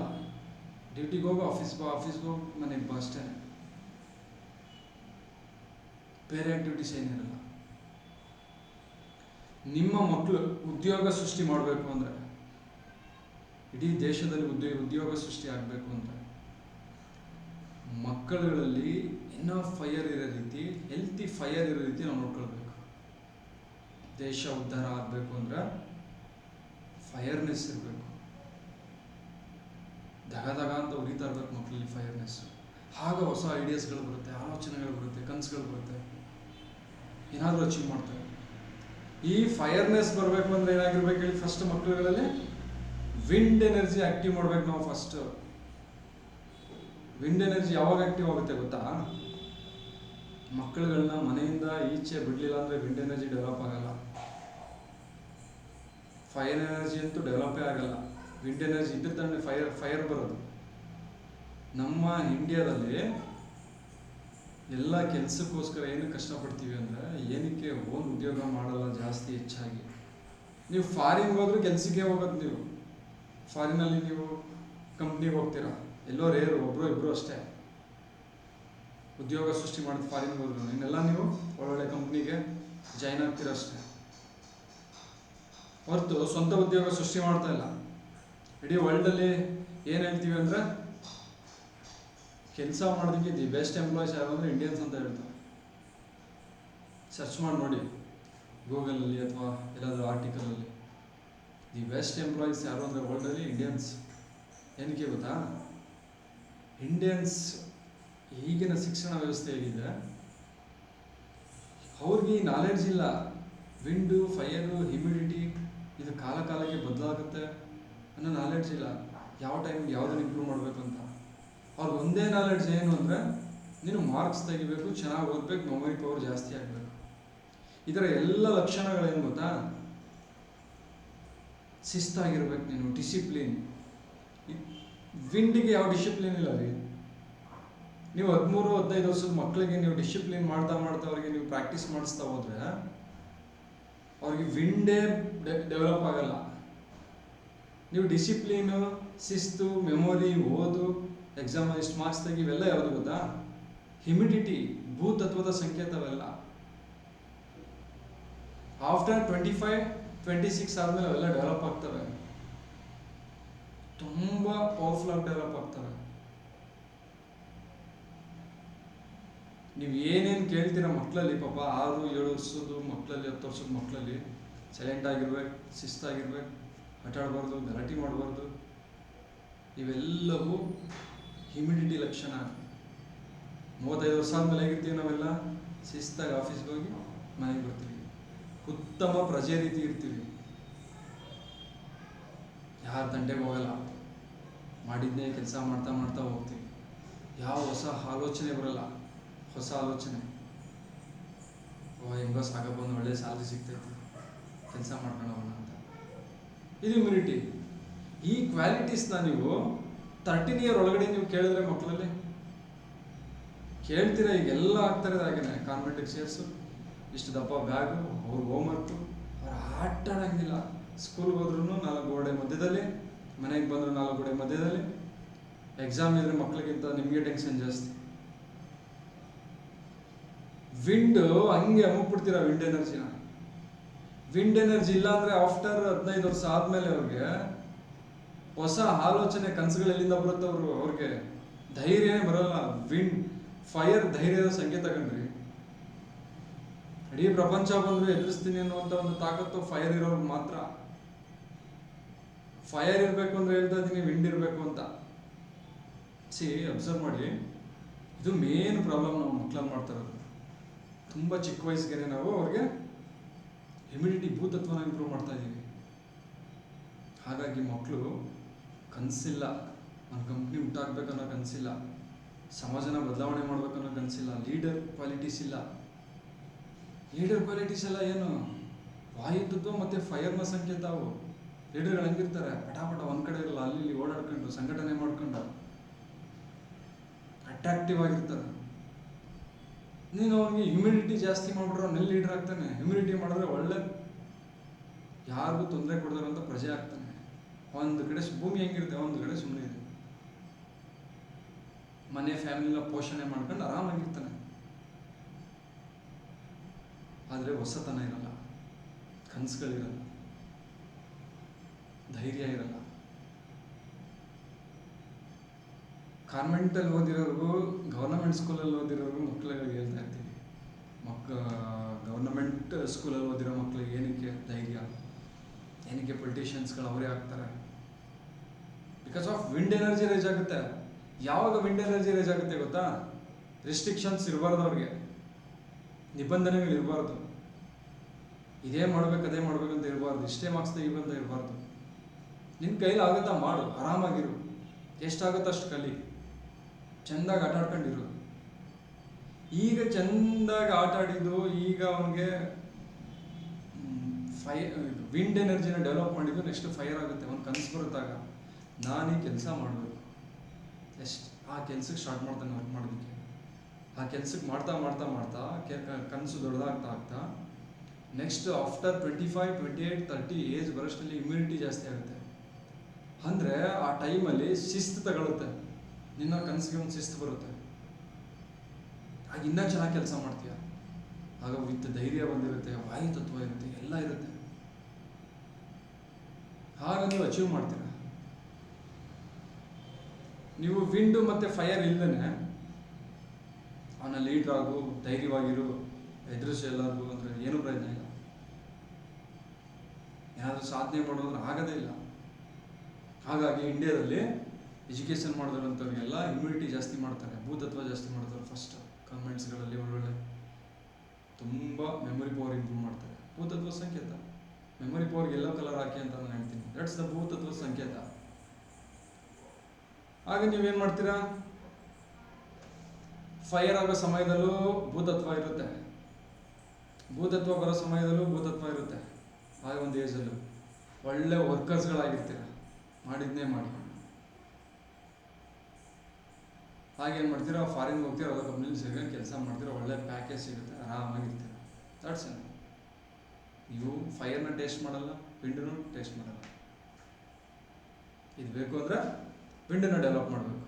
ಹಾಗೇನೆ ಅಬ್ಸರ್ವ್ ಮಾಡಿ, ತುಂಬ ಓದಿರೋರು ರಾಜಕಾರಣಿಗಳಾಗಲ್ಲ, ಗೊತ್ತಾಯ್ತಲ್ಲ? ತುಂಬ ಓದಿರೋರು ರಾಜಕೀಯಕ್ಕೆ ಬರಬೇಕು ಅಂತಾರೆ, ನಮ್ಮ ಉಪೇಂದ್ರ ಸರ್ ಹೇಳ್ತಾರಲ್ಲ ಆ ರೀತಿ. ಆದರೆ ಪ್ರಾಕ್ಟಿಕಲ್ ಆಗಿ ತುಂಬ ಓದಿರೋರು ರಾಜಕಾರಣಿಗಳಾಗಲ್ಲ. ಇವತ್ತಿನ ರಾಜಕೀಯಕ್ಕೆ ರಾಜಕಾರಣಿಗಳಾಗಲ್ಲ. ರಾಜಕಾರಣಿಗಳಾಗಬೇಕು ಅಂದರೆ ವಿಂಡ್ ಫೈರ್ ಇರಲೇಬೇಕು. ನೀನು ತುಂಬ ಓದಿದೀಯ ಅಂದರೆ ನಿನಗೆ ವಿಂಡ್ ಫೈರ್ ಇಲ್ಲ ಅಂತ. ಯಾಕೆಂದರೆ ನಿನಗೆ ಗೌರ್ಮೆಂಟಲ್ಲಿ ಅಲ್ಲಿಂದ ನಿನಗೆ ವಿಂಡ್ ಫೈರ್ನ ಕಡಿಮೆ ಮಾಡಿರ್ತಾರೆ.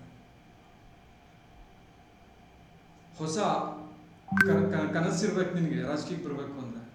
ಧೈರ್ಯ ಇರಬೇಕು, ಅಟ್ರಾಕ್ಟಿವ್ನೆಸ್ ಇರಬೇಕು, ಇದೆಲ್ಲ ಫೈರ್ನೆಸ್. ಇದೇ ಇಲ್ಲ ಅಂದರೆ ನೀನು ಹೆಂಗೆ ರಾಜಕೀಯಕ್ಕೆ ಬರ್ತೀಯ? ಇದೆಲ್ಲ ಡೆವಲಪ್ ಆಗಬೇಕು ಅಂದರೆ ನೀನು ತುಂಬ ಫ್ರೀಯಾಗಿ ಬೆಳೆದಿರಬೇಕು. ನಿಮ್ಗೆ ಯಾರಿಗಾದ್ರೂ ತಾಳ್ಮೆ ಇದ್ದರೆ ಒಂದ್ಸರಿ ಗೂಗಲ್ ಮಾಡಿ ನೋಡಿ ಅಮೆರಿಕದ ಎಜುಕೇಷನ್ ಯಾವ ರೀತಿ ಇದೆ ಅಂತ. ಅಲ್ಲಿ ಯಾವ ಇಯರಲ್ಲಿ ಯಾವ ಸಬ್ಜೆಕ್ಟ್ ಬೇಕಾದ್ರೂ ಚೇಂಜ್ ಮಾಡ್ಬೋದು ನೀವು, ಓಕೆನಾ? ಕ್ಲಾಸ್ ಯಾವಾಗ ಬೇಕಾದ್ರೂ ಕೇಳ್ಬೋದು, ನೀವು ಯಾವಾಗ ಬೇಕಾದ್ರೂ ರಜಾ ಹಾಕ್ಬೋದು. ನೀವು ಓದಲೇಬೇಕು, ನೀವು ಇಷ್ಟು ಮಾರ್ಕ್ಸ್ ತೆಗಿಲೇಬೇಕಂತ ಏನಿಲ್ಲ. ಅಲ್ಲಿ ಫುಲ್ ಫ್ರೀ. ಇದು ಏನು ಲಕ್ಷಣ ಗೊತ್ತಾ? ಇದು ತುಂಬ ಡೆವಲಪ್ಮೆಂಟ್ ಕಂಟ್ರೀಸ್ಗಳಲ್ಲಿ ನೀವು ನೋಡ್ತಾ ಹೋದ್ರೆ ಎಜುಕೇಷನ್ ಈ ರೀತಿನೇ ಇರೋದು, ತುಂಬ ಫ್ರೀ. ಯಾವುದೇ ಹೋಮ್ವರ್ಕ್ ಇದು ಮಾಡಲೇಬೇಕು ಅವೆಲ್ಲ ಇಲ್ಲ. ನೀನು ಆನ್ಲೈನ್ ಆದರೂ ಕೇಳು, ಈಗ ಆನ್ಲೈನು ಆಗ್ಬಿಟ್ಟಿದೆ. ಜಸ್ಟ್ ಯಾರಾದರೂ ಫಾರಿನಲ್ಲಿದ್ದರೆ ಕೇಳಿ ನೋಡಿ ಎಜುಕೇಷನ್ ಸಿಸ್ಟಮ್ ಹೇಗಿದೆ ಅಂತ. ಇವರೆಲ್ಲರಿಗೂ ಗೊತ್ತು ಕಣ್ರಿ, ಎಲ್ಲ ಸ್ಟಡಿ ಮಾಡ್ತಾ ಇದ್ದಾರೆ. ಇಂಡಿಯನ್ ಫಿಲಾಸಫಿ ಬಗ್ಗೆ ಸ್ಟಡಿ ಮಾಡಿ ಯಾವುದೇ ಆದಂಥ ರೀತಿಯಲ್ಲಿ ಅಡಾಪ್ಟ್ ಮಾಡ್ಕೊಳ್ತಾ ಇದ್ದಾರೆ.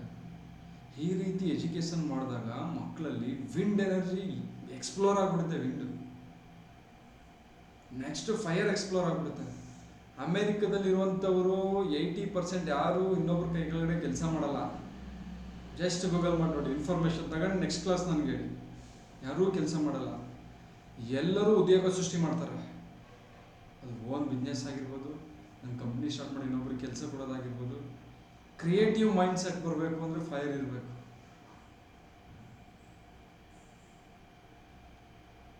ನಮ್ಮ ಇಂಡಿಯನ್ಸ್ಗೆಲ್ಲ ಅವರೇ ಜಾಬ್ ಕೊಡ್ತಾ ಇರೋದು. ಅಮೆರಿಕ ಆಗಿರ್ಬೋದು, ಇಸ್ರೇಲ್, ಅವ್ರು ಯಾರು ಕೆಲಸ ಮಾಡೋಲ್ಲ. ಅವ್ರು ಹೆಂಗೆ ಅಂದರೆ ವಾರದಲ್ಲಿ 2 ದಿನ ಕೆಲಸ ಮಾಡಿದ್ರೆ ತಿಂಗಳು ಪೂರ್ತಿ ಆಗ್ಬೇಕು ಸಂಪಾದನೆ, ಅಷ್ಟು ಆ ರೀತಿ ಕೆಲಸ ಮಾಡ್ತಾರೆ. ಅಷ್ಟು ನಾಲೆಡ್ಜ್, ಅಷ್ಟು ಫೈರ್ನೆಸ್ ಇರುತ್ತೆ. ಇದು ಹೆಂಗೆ ಬರ್ತಾ ಇದೆ? ಎಜುಕೇಷನಿಂದ. ಅವರು ನೀನು ಮಾರ್ಕ್ಸ್ ತೆಗಿಲೇಬೇಕು ಅಂತ ಕೂರಿಸಿ ಕಷ್ಟಪಟ್ಟು ಓದಿಸಿದ್ರೆ ಅವರು ಇನ್ನೊಂದು ಬೇರೆ ಕಂಟ್ರಿ ಅವ್ರ ಜೊತೆ ಕೆಲಸ ಮಾಡುವಂಥ ಒಂದು ಎಂಪ್ಲಾಯೀಸ್ಗಳನ್ನ ಸೃಷ್ಟಿ ಮಾಡ್ತಿದ್ರು ಅಷ್ಟೇ. ಕನಸುಗಾರರನ್ನು ಸೃಷ್ಟಿ ಮಾಡ್ತಿರ್ಲಿಲ್ಲ ಅವರು. ವಿಂಡ್ ಎನರ್ಜಿನ ಎಕ್ಸ್ಪ್ಲೋರ್ ಮಾಡ್ತಾ ಇದ್ದಾರೆ. ನೆಕ್ಸ್ಟ್ ಫೈರ್ ಎಕ್ಸ್ಪ್ಲೋರ್ ಆಗುತ್ತೆ. ಎಲ್ಲ ಇನೋವೇಷನ್ಸ್ಗಳಲ್ಲಿ ಅವರೇ ಫಸ್ಟ್ ಇರೋದು. ನೀವು ನೋಡಿ, ಇವತ್ತು ಇಸ್ರೇಲ್ ನೋಡ್ಬೋದು, ನೀವು ಅಮೇರಿಕಾ ನೋಡ್ಬೋದು, ಇನ್ನು ಬೇರೆ ಬೇರೆ ಕಂಟ್ರೀಸ್ಗಳು ನೀವೆಲ್ಲ ನೋಡಿ ಎಜುಕೇಷನ್ ಸಿಸ್ಟಮ್ ಹೇಗಿದೆ ಅಂತ. ತುಂಬ ಫ್ರೀ ಆಗಿದ್ದೀರಿ. ಹಾಗಾಗಿ ನಿಮ್ಮ ಮಕ್ಕಳಲ್ಲೂ ಅಥವಾ ನಿಮ್ಮಲ್ಲೂ ಫೈರ್ ಬರಬೇಕು ಅಂದರೆ ನಿಮ್ಮ ಲೈಫಲ್ಲಿ ಯಾವುದೇ ನಿಬಂಧನೆಗಳನ್ನ ಹಾಕೊಳ್ಬೇಡಿ. ಆದರೂ ಮಾಡ್ತೀನಿಲ್ಲ ಅಂದಿಲ್ಲ, ನೆಕ್ಸ್ಟ್ ಇನ್ನೊಂದು ಹಿಂಗೆ ಮಾಡಿದ್ರೆ ವಾಯು ತತ್ವ ಜಾಸ್ತಿ ಆಗುತ್ತೆ. ಇಲ್ಲ ಅಂದರೆ ಇಲ್ಲ. ಆದರೆ ಕ್ಲಾಸಸ್ ಮಾಡ್ತೀನಿ, ಸ್ಪಿರಿಚುವಲ್ ರೇಖಿ ಕ್ಲಾಸಸ್ ಮಾಡ್ತೀನಿ, ಇಲ್ಲ ಅಂದರೆ ಬೇರೆ ಬಿಸ್ನೆಸ್ ಮಾಡ್ತೀನಿ. ಕಲಿಯೋರಿಲ್ಲ ಅಂದರೆ ಕಲಿಯೋರಿರೋರು ಮಾಡ್ತೀನಿ ಅಷ್ಟೇ. ಇಲ್ಲಾಂದರೆ ಬೇರೆ ಮಾಸ್ಟರ್ಸ್ಗಳು ಬರ್ತಾರೆ, ಎಜುಕೇಷನ್ ಮಾಡ್ತಾರೆ.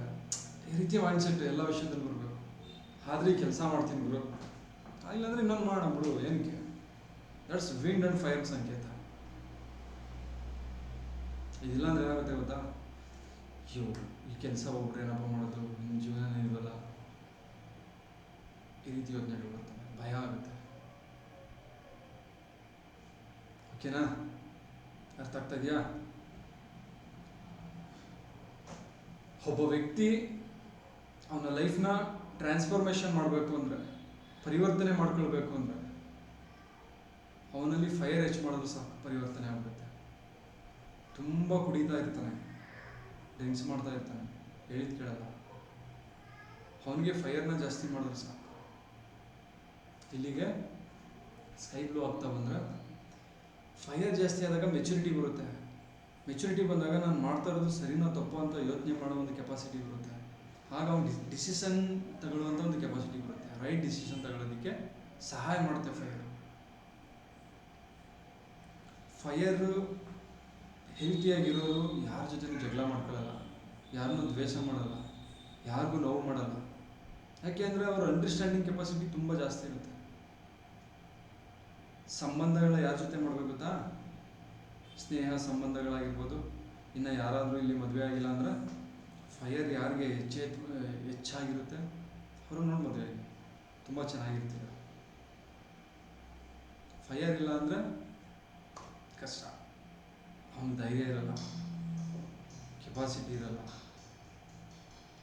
ಫೈರ್ ಹೆಂಗೆ, ಯಾವ ರೀತಿ ಕಂಡುಹಿಡಿಯೋದು ಫೈರ್ನ ಐತೆ ಅಂತ? ಒಳ್ಳೆ ಊಟ ಮಾಡ್ತಾನೆ ನೋಡಿ, ಅವ್ನು ಫಸ್ಟ್ ಚಂದ ಊಟ ಮಾಡ್ತಾನೆ. ಯಾರು ಒಳ್ಳೆ ಊಟ ಮಾಡ್ತಾರೆ ಅವರಿಗೆ ಸ್ಟಮಕ್ ಫೈರ್ ಜಾಸ್ತಿ ಇರುತ್ತೆ, ಅಂದರೆ ಬಾಡಿ ಫೈರ್ ಇರುತ್ತೆ. ಯಾರು ಇಷ್ಟಿಷ್ಟೇ ತಿಂತಾರೆ ಫೈರೇ ಇಲ್ಲ ಅಂತ ಅರ್ಥ. ಅವ್ನ ಕನಸುಗಳೇ ಇರಲ್ಲ ಅಂತ. ಹಿಂದೆ ಯಾರಿಗೆ ಹೆಣ್ಣು ಕೊಡ್ತಿದ್ರು ಗೊತ್ತಾ? ಈ ಕಲ್ಲು ಬಂಡೆನ ಯಾರು ಮೇಲೆ ಎತ್ತುತ್ತಿದ್ರು ಅವ್ರಿಗೆ. ಯಾರು ಎತ್ತುತ್ತಿದ್ರು? ಚೆನ್ನಾಗಿ ತಿನ್ನೋನೇ ಎತ್ತುತ್ತಿದ್ರು. ಯಾರ ಮನೇಲಿ ಹಸುಗಳು ಹೆಚ್ಚಾಗಿರ್ತಿತ್ತು ಅವ್ರಿಗೆ ಹೆಣ್ಣು ಕೊಡ್ತಿದ್ರು. ಏನಕ್ಕೆ ಅಂದರೆ ಹಾಲು ಬೆಣ್ಣೆ ತುಪ್ಪ ಚೆನ್ನಾಗಿ ತಿಂತಾರೆ ಅಂದರೆ ಫೈರ್ನೆಸ್ ಐತೆ ಅಂತ. ಜಮೀನೈತೆ ಅವ್ರಿಗೆ ಹೆಣ್ಣು ಕೊಡ್ತಿದ್ರು. ಒಳ್ಳೆ ಬೆಳೆ ಬೆಳೀತಾರೆ, ಎನರ್ಜಿ ಇರುತ್ತೆ ಅವರಿಗೆ, ಒಳ್ಳೆ ಊಟ ಮಾಡ್ತಾರೆ ಅಂತ. ನೀನು ಬೆಣ್ಣೆ ತುಪ್ಪ ಹಾಲು ಒಳ್ಳೆ ಊಟನೇ ಮಾಡಿಲ್ಲ ಅಂದರೆ ನಿನಗೆ ಎನರ್ಜಿಯಲ್ಲಿರುತ್ತೆ, ನಿನ್ನ ಬೋನಲ್ಲಿ ಎನರ್ಜಿನೇ ಇರಲ್ಲ, ರೀಪ್ರೊಡಕ್ಟಿವ್ ಎನರ್ಜಿನೇ ಇರಲ್ಲ. ಅವ್ರಿಗೆ ಎಣ್ಣೆ ಕೊಡ್ತಿರ್ಲಿಲ್ಲ, ಅವ್ರದ್ದೇ ಆದಂಥ ಕ್ಯಾಲ್ಕುಲೇಷನ್ಗಳು ಇರ್ತಿತ್ತು ಫಸ್ಟ್ ಹಿಂದೆ. ಫ್ಯಾಮಿಲಿ ಅದೊಂದು ಕಡೆ, ಇವನಿಗೆ ಎನರ್ಜಿ ಇದೆಯಾ ಅಂತಲೇ ಚೆಕ್ ಮಾಡೋದು. ಏನು ತಿಂತಾನೆ, ಊಟನ ಎಷ್ಟು ತಿಂತಾನೆ, ಈ ಥರ ಎಲ್ಲ ಚೆಕ್ ಮಾಡಿ ಹೆಣ್ಣು ಕೊಡ್ತಿದ್ವಿ. ಚೆನ್ನಾಗಿ ಊಟ ಮಾಡಿದ್ರೆ ಹೆಣ್ಣು ಕೊಡೋದು. 2 ಚಪಾತಿ ತಿಂದು ನಿಮ್ಗೆ ಕೆಲ ಸಾಕಾಗ್ತಾಯಿಲ್ಲ ಅಂದ್ರೆ ಫೈರ್ ಇಲ್ಲ ಅಂತ. ಓಕೆನಾ? ಫೈರ್ನ ಹೆಚ್ಚು ಮಾಡ್ಕೊಳ್ತಾ ಹೋಗೋಣ. ಯಾರಾದರೂ ಲೈಫಲ್ಲಿ ಪರಿವರ್ತನೆ ಆಗಬೇಕು ಅಂದರೆ ಅವ್ರಿಗೆ ಫೈರ್ನ ಇಂಪ್ರೂವ್ ಮಾಡಿದ್ರೆ ಪರಿವರ್ತನೆ ಆಗ್ತಾರೆ. ಹಾಗೆಯೇ ತುಂಬ ದುಃಖದಲ್ಲಿರ್ತಾರೆ ನೋಡಿ, ನೋವಲ್ಲಿರ್ತಾರೆ, ಅವ್ರಿಗೇನು ಮಾಡಬೇಕು ಅಂದರೆ ಫೈರ್ ಇನ್ಕ್ರೀಸ್ ಮಾಡಬೇಕು. ದುಃಖ ಯಾವಾಗ ಬರುತ್ತೆ ಗೊತ್ತಾ? ನಮ್ಮ ಅಜ್ಞಾನದಿಂದ ದುಃಖ ಬರುತ್ತೆ. ನಮಗೇನೋ ಒಂದು ವಿಷಯ ಅರ್ಥ ಆಗಿರಲ್ಲ, ಅದಕ್ಕೆ ಸ್ಟಿಕ್ ಆಗಿರ್ತೀವಿ, ಅರ್ಥ ಆಗಿರಲ್ಲ. ಆ ಟೈಮಲ್ಲಿ ನಮಗೆ ನೋವು ಬರುತ್ತೆ. ಹಾಗೆ ಫೈರ್ನ ನಾವು ಜಾಸ್ತಿ ಮಾಡಿದ್ರೆ ಅದು ಅರ್ಥ ಆಗುತ್ತೆ ವಿಷಯ. ಅರ್ಥ ಆದಾಗ ನಮ್ಮ ದುಃಖ ಕಡಿಮೆ ಆಗುತ್ತೆ.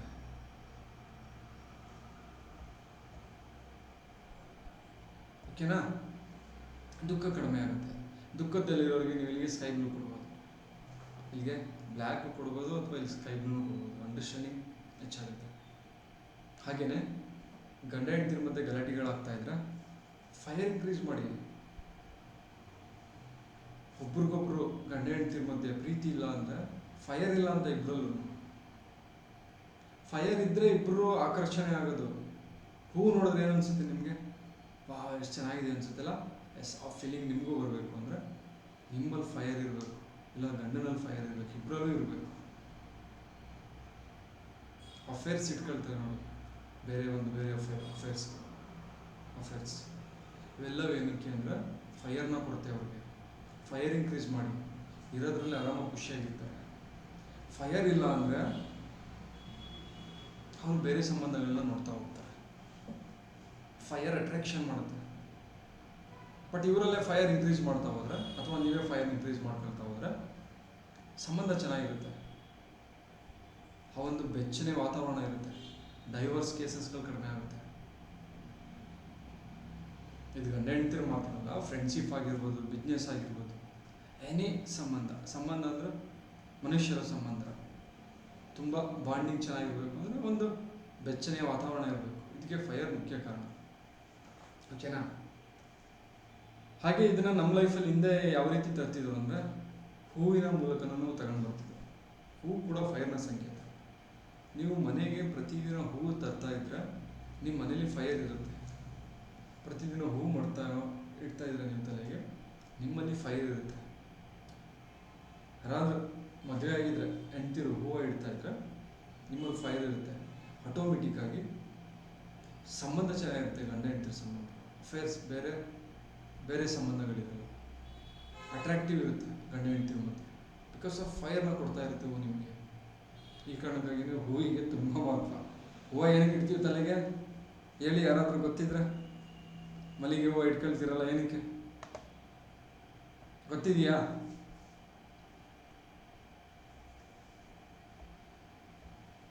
ಮಾರುತಿ ಸರ್,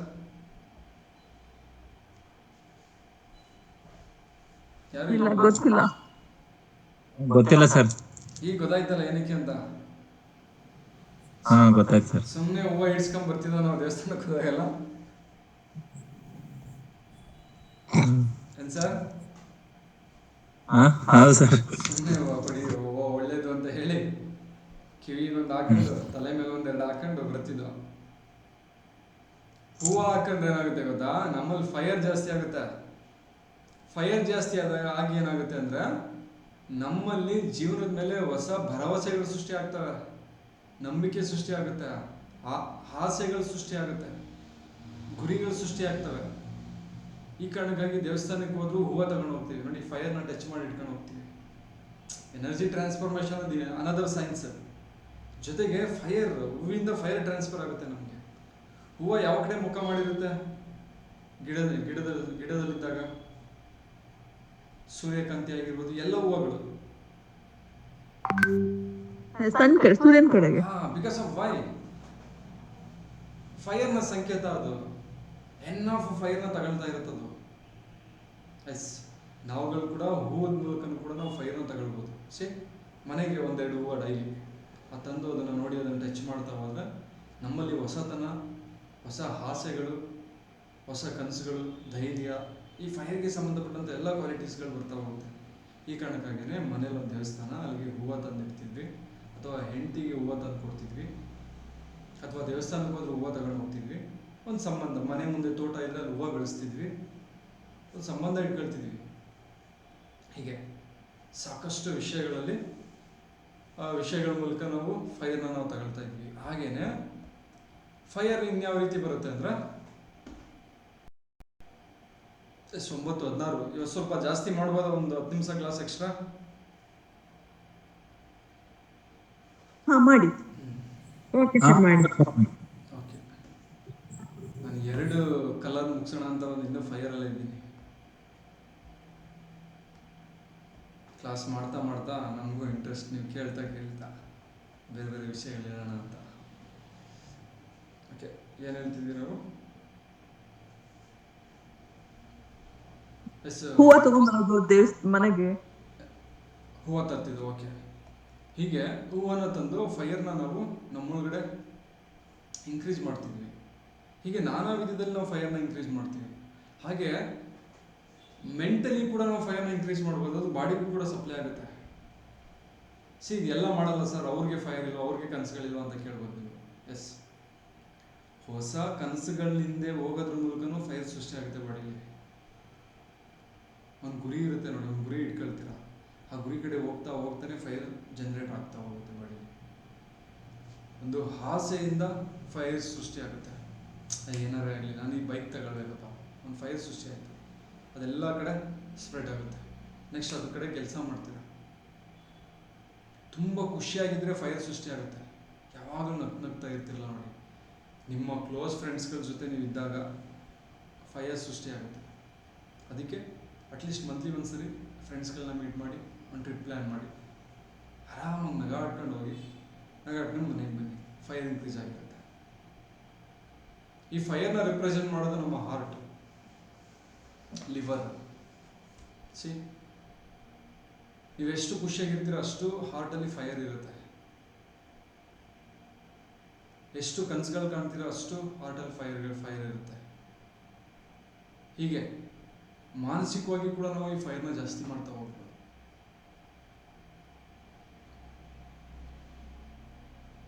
ಓಕೆನಾ?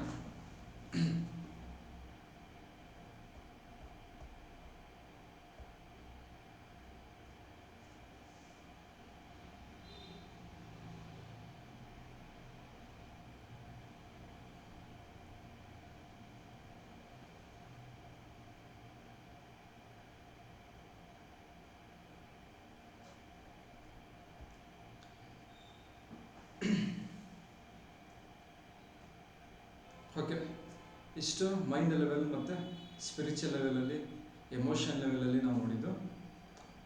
ಈಗ ನಾವು ಹೆಲ್ತ್ ಸಂಬಂಧಪಟ್ಟಂಗೆ ನಾವು ನೋಡೋದಾದ್ರೆ, ಫೈರ್ಗೆ ಸಂಬಂಧಪಟ್ಟಂಗೆ ಸಾಕಷ್ಟು ಪ್ರಾಬ್ಲಮ್ಸ್ಗಳು ಬರ್ತಾ ಇರುತ್ತೆ. ಥೈರಾಯ್ಡ್ ಆಗಿರ್ಬೋದು.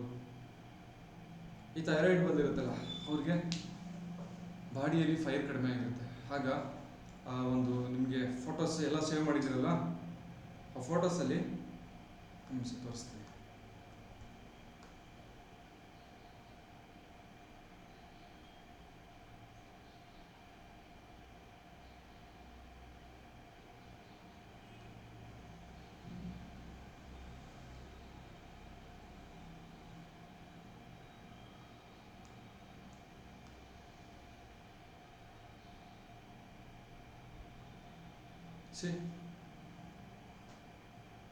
ಕಾಣಿಸ್ತಾ ಇದೆಯಾ? ಇದರಲ್ಲಿ ಸ್ಕ್ರೀನ್ ಶೇರ್ ಮಾಡೋದಕ್ಕೆ ಆಗ್ತಾ ಇಲ್ಲ, ಇಲ್ಲ ನಾನು ಹಾಗೆ ಶೇರ್ ಮಾಡ್ತಿದ್ದೆ. ಆ ಫೋಟೋಸಲ್ಲಿ ಇದೆ ಒಂದು ಜಾಯಿಂಟ್, ಥೈರಾಯ್ಡ್ ಜಾಯಿಂಟ್ ಬರುತ್ತೆ, 2 ಜಾಯಿಂಟ್ಸ್. ಐ ಥಿಂಕ್ ಈ 2 ಜಾಯಿಂಟ್ಸ್ ಬರುತ್ತೆ, ಪ್ಯಾರಾಥೈರಾಯ್ಡ್, ಥೈರಾಯ್ಡ್ ಜಾಯಿಂಟ್ ಅಂತ, 2 ಉಂಗುರದ 2 ಜಾಯಿಂಟ್ಸ್. ಸರಿ ನೋಡಿ, ಅಲ್ಲಿಗೆ ನೀವು ಸ್ಕೈ ಬ್ಲೂ ಕಲರ್ನ ಹಾಕ್ತಾ ಬಂದರೆ ಥೈರಾಯ್ಡ್ ಕಡಿಮೆ ಆಗ್ತಾ ಹೋಗುತ್ತೆ. ಇದು ಕೋಲ್ಡಿಂದ ಬಂದಿದ್ರೆ ಹಾಗೆಯೇ ಹೀಟಿಂದ ಥೈರಾಯ್ಡ್ ಬರುತ್ತೆ, ಹೈಪರ್ ಥೈರಾಯ್ಡ್ ಅಂತ ಹೇಳ್ತೀವಿ. ಅವರು ಅಲ್ಲಿಗೆ ಆರೆಂಜ್ ಆರ್ ಗ್ರೀನ್ ಕಲರ್ ಆಗ್ತಾ ಬಂದರೆ ಥೈರಾಯ್ಡ್ ಕಡಿಮೆ ಆಗ್ತಾ ಹೋಗುತ್ತೆ. ಸ್ಕೈ ಬ್ಲೂನೂ ಆಗ್ಬೋದು, ಯಾಕೆಂದರೆ ಹಿನ್ ಎನರ್ಜಿನೂ ಕೂಡ ಕಡಿಮೆ ಇದೆ ಅಂದರೆ ಫೈರು ಕಡಿಮೆ ಇರುತ್ತೆ ಅವರಿಗೆ, ಆದರೆ ಡಾಮಿನೇಟ್ ಫೈರ್ ಮಾಡ್ತಾ ಇರುತ್ತೆ.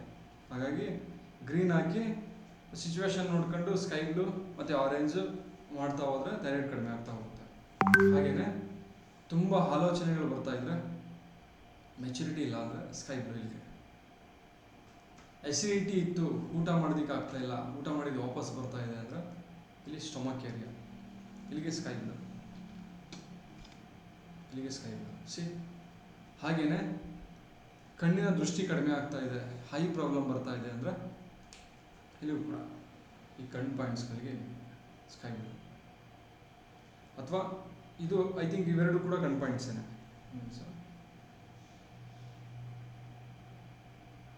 ಲೆಫ್ಟ್ ನೋಸ್, ಇವೆರಡು ನೋಡಿ, ಈ ಎರಡು ಮಧ್ಯ ಜಾಯಿಂಟ್ ಕೂಡ ನಿಮ್ಮ ಕಣ್ಣನ್ನು ರೆಪ್ರೆಸೆಂಟ್ ಮಾಡುತ್ತೆ. ಈ ಜಾಯಿಂಟ್ಗೆ ನೀವು ಸ್ಕೈ ಬ್ಲೂ ಆಗ್ತಾ ಬಂದರೆ ಕಣ್ಣಿನ ಕಾಂತಿ ಮತ್ತು ದೃಷ್ಟಿ ಕೂಡ ಹೆಚ್ಚಾಗ್ತಾ ಹೋಗುತ್ತೆ, ಇಲ್ಲಿಗೆ ಮತ್ತು ಈ ಕಡೆಗೆ ಹೀಗೆ.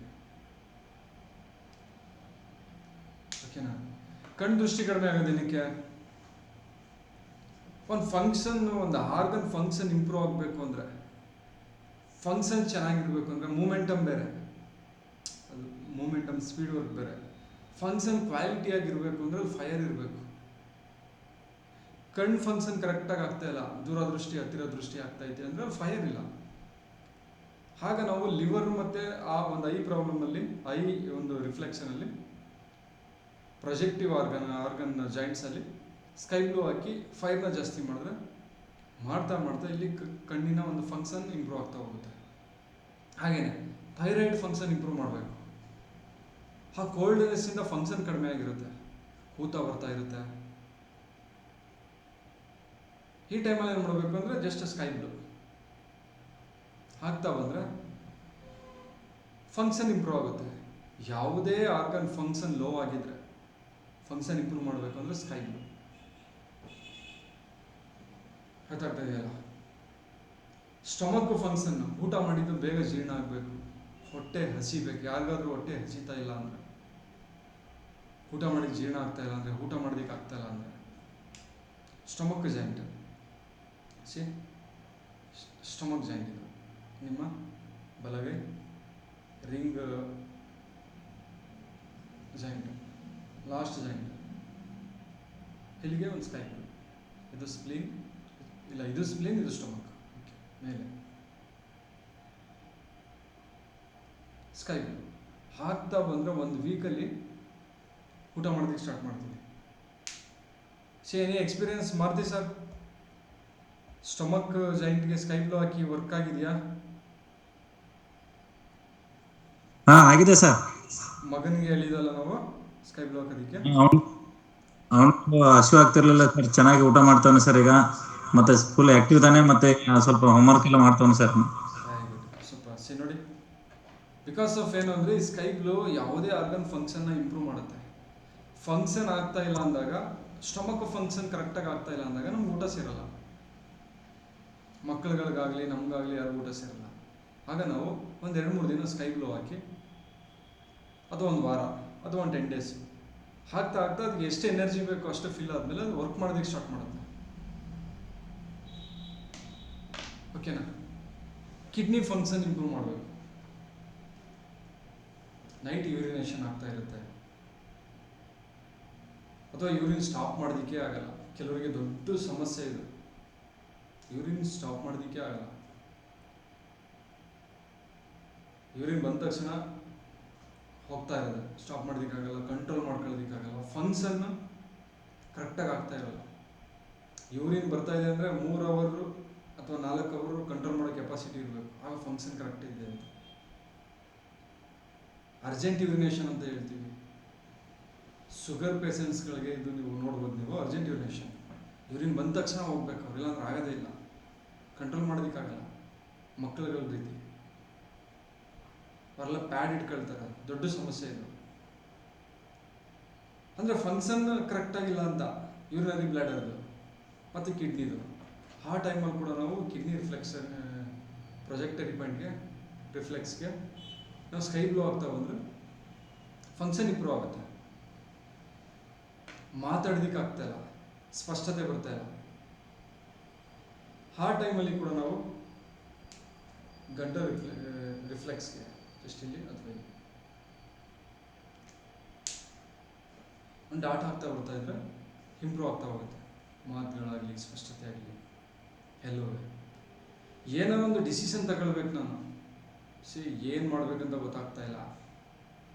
ಏನಾದರೂ ಒಂದು ನಾನು ಆಯ್ಕೆ ಮಾಡಬೇಕು, ತುಂಬ ಚೆನ್ನಾಗಿರೋದು ಸ್ಪಷ್ಟವಾಗಿ ನಾನು ಆಯ್ಕೆ ಮಾಡಬೇಕು ಅಂದರೆ ಡಿಸಿಷನ್ ಮೇಕಿಂಗ್ ಕೆಪಾಸಿಟಿ ಬರುತ್ತೆ ಸ್ಕೈ ಬ್ಲೂ ಆಗ್ತಾ ಬಂದರೆ. ಅಥವಾ ನೀವು ಇಲ್ಲಿಗೂ ಹೋಗ್ಬೋದು, ಸ್ಟಮಕ್ ಪ್ರಾಬ್ಲಮ್ ಇದ್ದರೆ ಎಂಟೈರ್ ಬಾಡಿನ ನೀವು. ಹಾಗೆಯೇ ಲಂಗ್ಸ್ ಫೈರ್ ಕಡಿಮೆ ಆಗಿ ನಮಗೆ ಬ್ರೀತಿಂಗ್ ಪ್ರಾಬ್ಲಮ್ ಬರ್ತಾ ಇರುತ್ತೆ, ನೆಗಡಿ ಆಗಿರುತ್ತೆ, ಕೆಮ್ಮಾಗಿರುತ್ತೆ. ಈ ಟೈಮಲ್ಲಿ ನೀವು ಸ್ಕೈ ಬ್ಲೂ ಜಸ್ಟ್ ಇಲ್ಲೆಲ್ಲ ಸ್ಕೈ ಬ್ಲೂ ಲಂಗ್ಸ್ಗೆ. ಹಾರ್ಟಲ್ಲಿ ಕೋಲ್ಡ್ನೆಸ್ಸಿಂದ ಏನಾಗುತ್ತೆ ಅಂದರೆ ಫಂಕ್ಷನ್ ಕಡಿಮೆ ಆಗುತ್ತೆ, ಅಥವಾ ಚುಚ್ಚೋ ರೀತಿ ಪೇನ್ ಆಗ್ತಾ ಇರುತ್ತೆ, ಹಿಡಿಯೋ ರೀತಿ ಆಗ್ತಾ ಇರುತ್ತೆ. ಈ ಟೈಮಲ್ಲಿ ನೀವು ಜಸ್ಟ್ ಹಾರ್ಟ್ ಲಂಗ್ಸ್ ಆ ಕಡೆ ಈ ಕಡೆ ಲಂಗ್ಸ್ ಅಂದರೆ ಮಧ್ಯದಲ್ಲಿ ಹಾರ್ಟ್ ಬರುತ್ತೆ. ಆ ಚಾರ್ಟ್ ಒಂದ್ಸರಿ ನೋಡ್ಕೊಳ್ಳಿ, ಸ್ಕೈ ಬ್ಲೂ ಆಗ್ತಾ ಫಂಕ್ಷನ್ ಇಂಪ್ರೂವ್ ಆಗುತ್ತೆ. ಎನಿ ಆರ್ಗನ್ ಫಂಕ್ಷನ್ನ ನಾವು ಸ್ಕೈ ಬ್ಲೂನಲ್ಲಿ ಇಂಪ್ರೂವ್ ಮಾಡ್ತಾ ಹೋಗ್ಬೋದು. ಹಾಗೆಯೇ ವಾಯುವಿನ ಕಡಿಮೆ ಮಾಡಬೇಕಂದ್ರೆ ಕಿವಿಗಳು ಬರುತ್ತೆ. ಜಸ್ಟ್ ಇದನ್ನು ಆಗ್ತಾ ಇಮ್ಯಾಜಿನೇಷನ್ ಮಾಡಬೇಕು, ಏನಕ್ಕೆ ಆಗ್ತಾ ಇದ್ದೀನಿ, ಲಂಗ್ಸ್ ಎನರ್ಜಿ ಇಂಪ್ರೂವ್ ಆಗಬೇಕು. ಜಸ್ಟ್ ಒಂದ್ಸರಿ ಹೇಳೋದಷ್ಟೇ. ಆ ಎನರ್ಜಿ ಹಾಗೂ ಕೆಲಸ ಮಾಡುತ್ತೆ. ನಾವು ಹೇಳಿದಾಗ ಇನ್ನೂ ಎಫೆಕ್ಟಿವ್ ಆಗಿ ತುಂಬ ಚೆನ್ನಾಗಿ ವರ್ಕ್ ಆಗುತ್ತೆ. ಜಸ್ಟ್ ಇಮ್ಯಾಜಿನೇಷನ್ ಮಾಡೋದು ಕಲರ್ ಆಗ್ತದೆ. ಅರ್ಥ ಆಗ್ತಾ ಇದೆಯಲ್ಲ?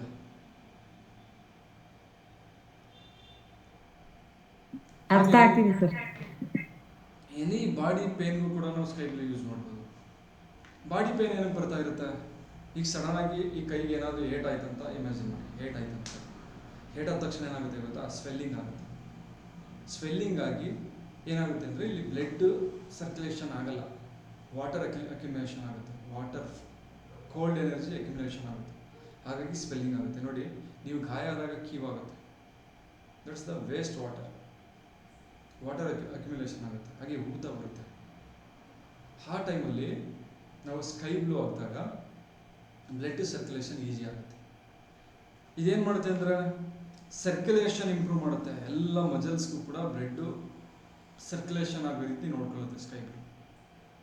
ಎಲ್ಲೇ ಪೇನ್ ಬಂದರೂ ಕೂಡ ಅದ್ರ ಸುತ್ತ ಆಗ್ತಾ ಬಂದರೆ, ಬೆರಳು ಪೇನ್ ಬರ್ತಾ ಇದೆಯಾ ಅದ್ರ ಸುತ್ತ, ಮಂಡಿ ಪೇನ್ ಬರ್ತಾ ಇದೆಯಾ, ಈ ಮಂಡಿ ಜಾಯಿಂಟ್ ಕರ್ ಹಾಕೋದು ಡೈರೆಕ್ಟ್ ಮಂಡಿ ಸುತ್ತ. ನಂಬಿಕೆಯಿಂದ ತಾಳ್ಮೆಯಿಂದ ಮಾಡ್ತಾ ಹೋದರೆ 100% ರಿಸಲ್ಟ್ ತಗೊಳ್ಬೋದು ನೀವು. ಆದರೆ ಮಾತ್ರೆ ರೀತಿ ಅದಕ್ಕಿಂತ ಸ್ಪೀಡಾಗಿ ವರ್ಕ್ ಆಗುತ್ತೆ ಎನರ್ಜಿ ಇದ್ರೆ ನಿಮ್ಮಲ್ಲಿ. ಗೊತ್ತಾಗ್ತಾ ಇದೆ? ಎಲ್ಲ ತುಂಬ ಪ್ರಾಬ್ಲಮ್ ಇದೆ, ನಂಗೆ ರಿಲೀಫ್ ಬೇಕು ಅಂದಾಗ ಮೆಡಿಷನ್ ಇಸ್ ಬೆಸ್ಟ್.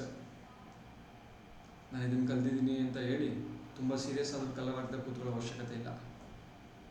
ಯಾವುದು ನೀಡೆಡ್ ಮಾಡಲೇಬೇಕು ಅಂದಾಗ you can go hospital, consider the doctor. Otherwise, you have enough time, you can try it colors.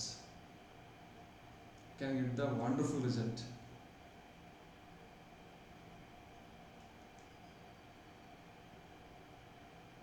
ಓಕೆನಾ? ಹೀಗೆ ಸಾಕಷ್ಟು ಸಮಸ್ಯೆಗಳಿಗೆ, ಏನೇ ಸಮಸ್ಯೆಗಳು, ತುಂಬ ಸಮಸ್ಯೆಗಳಿದೆ. ನಾನು ಹೇಳ್ತಾ ಹೋದ್ರೆ ಒಂದು ಕಡೆಯಿಂದ ಹೇಳ್ತಾ ಹೋಗ್ಬೋದು. ಕಿವಿ ಕೋಲ್ಡು, ಒಂದೊಂದು ಆರ್ಗನ್ ಕೂಡ ನಾನು ಹೇಳ್ತಾ ಹೋಗ್ಬೋದು.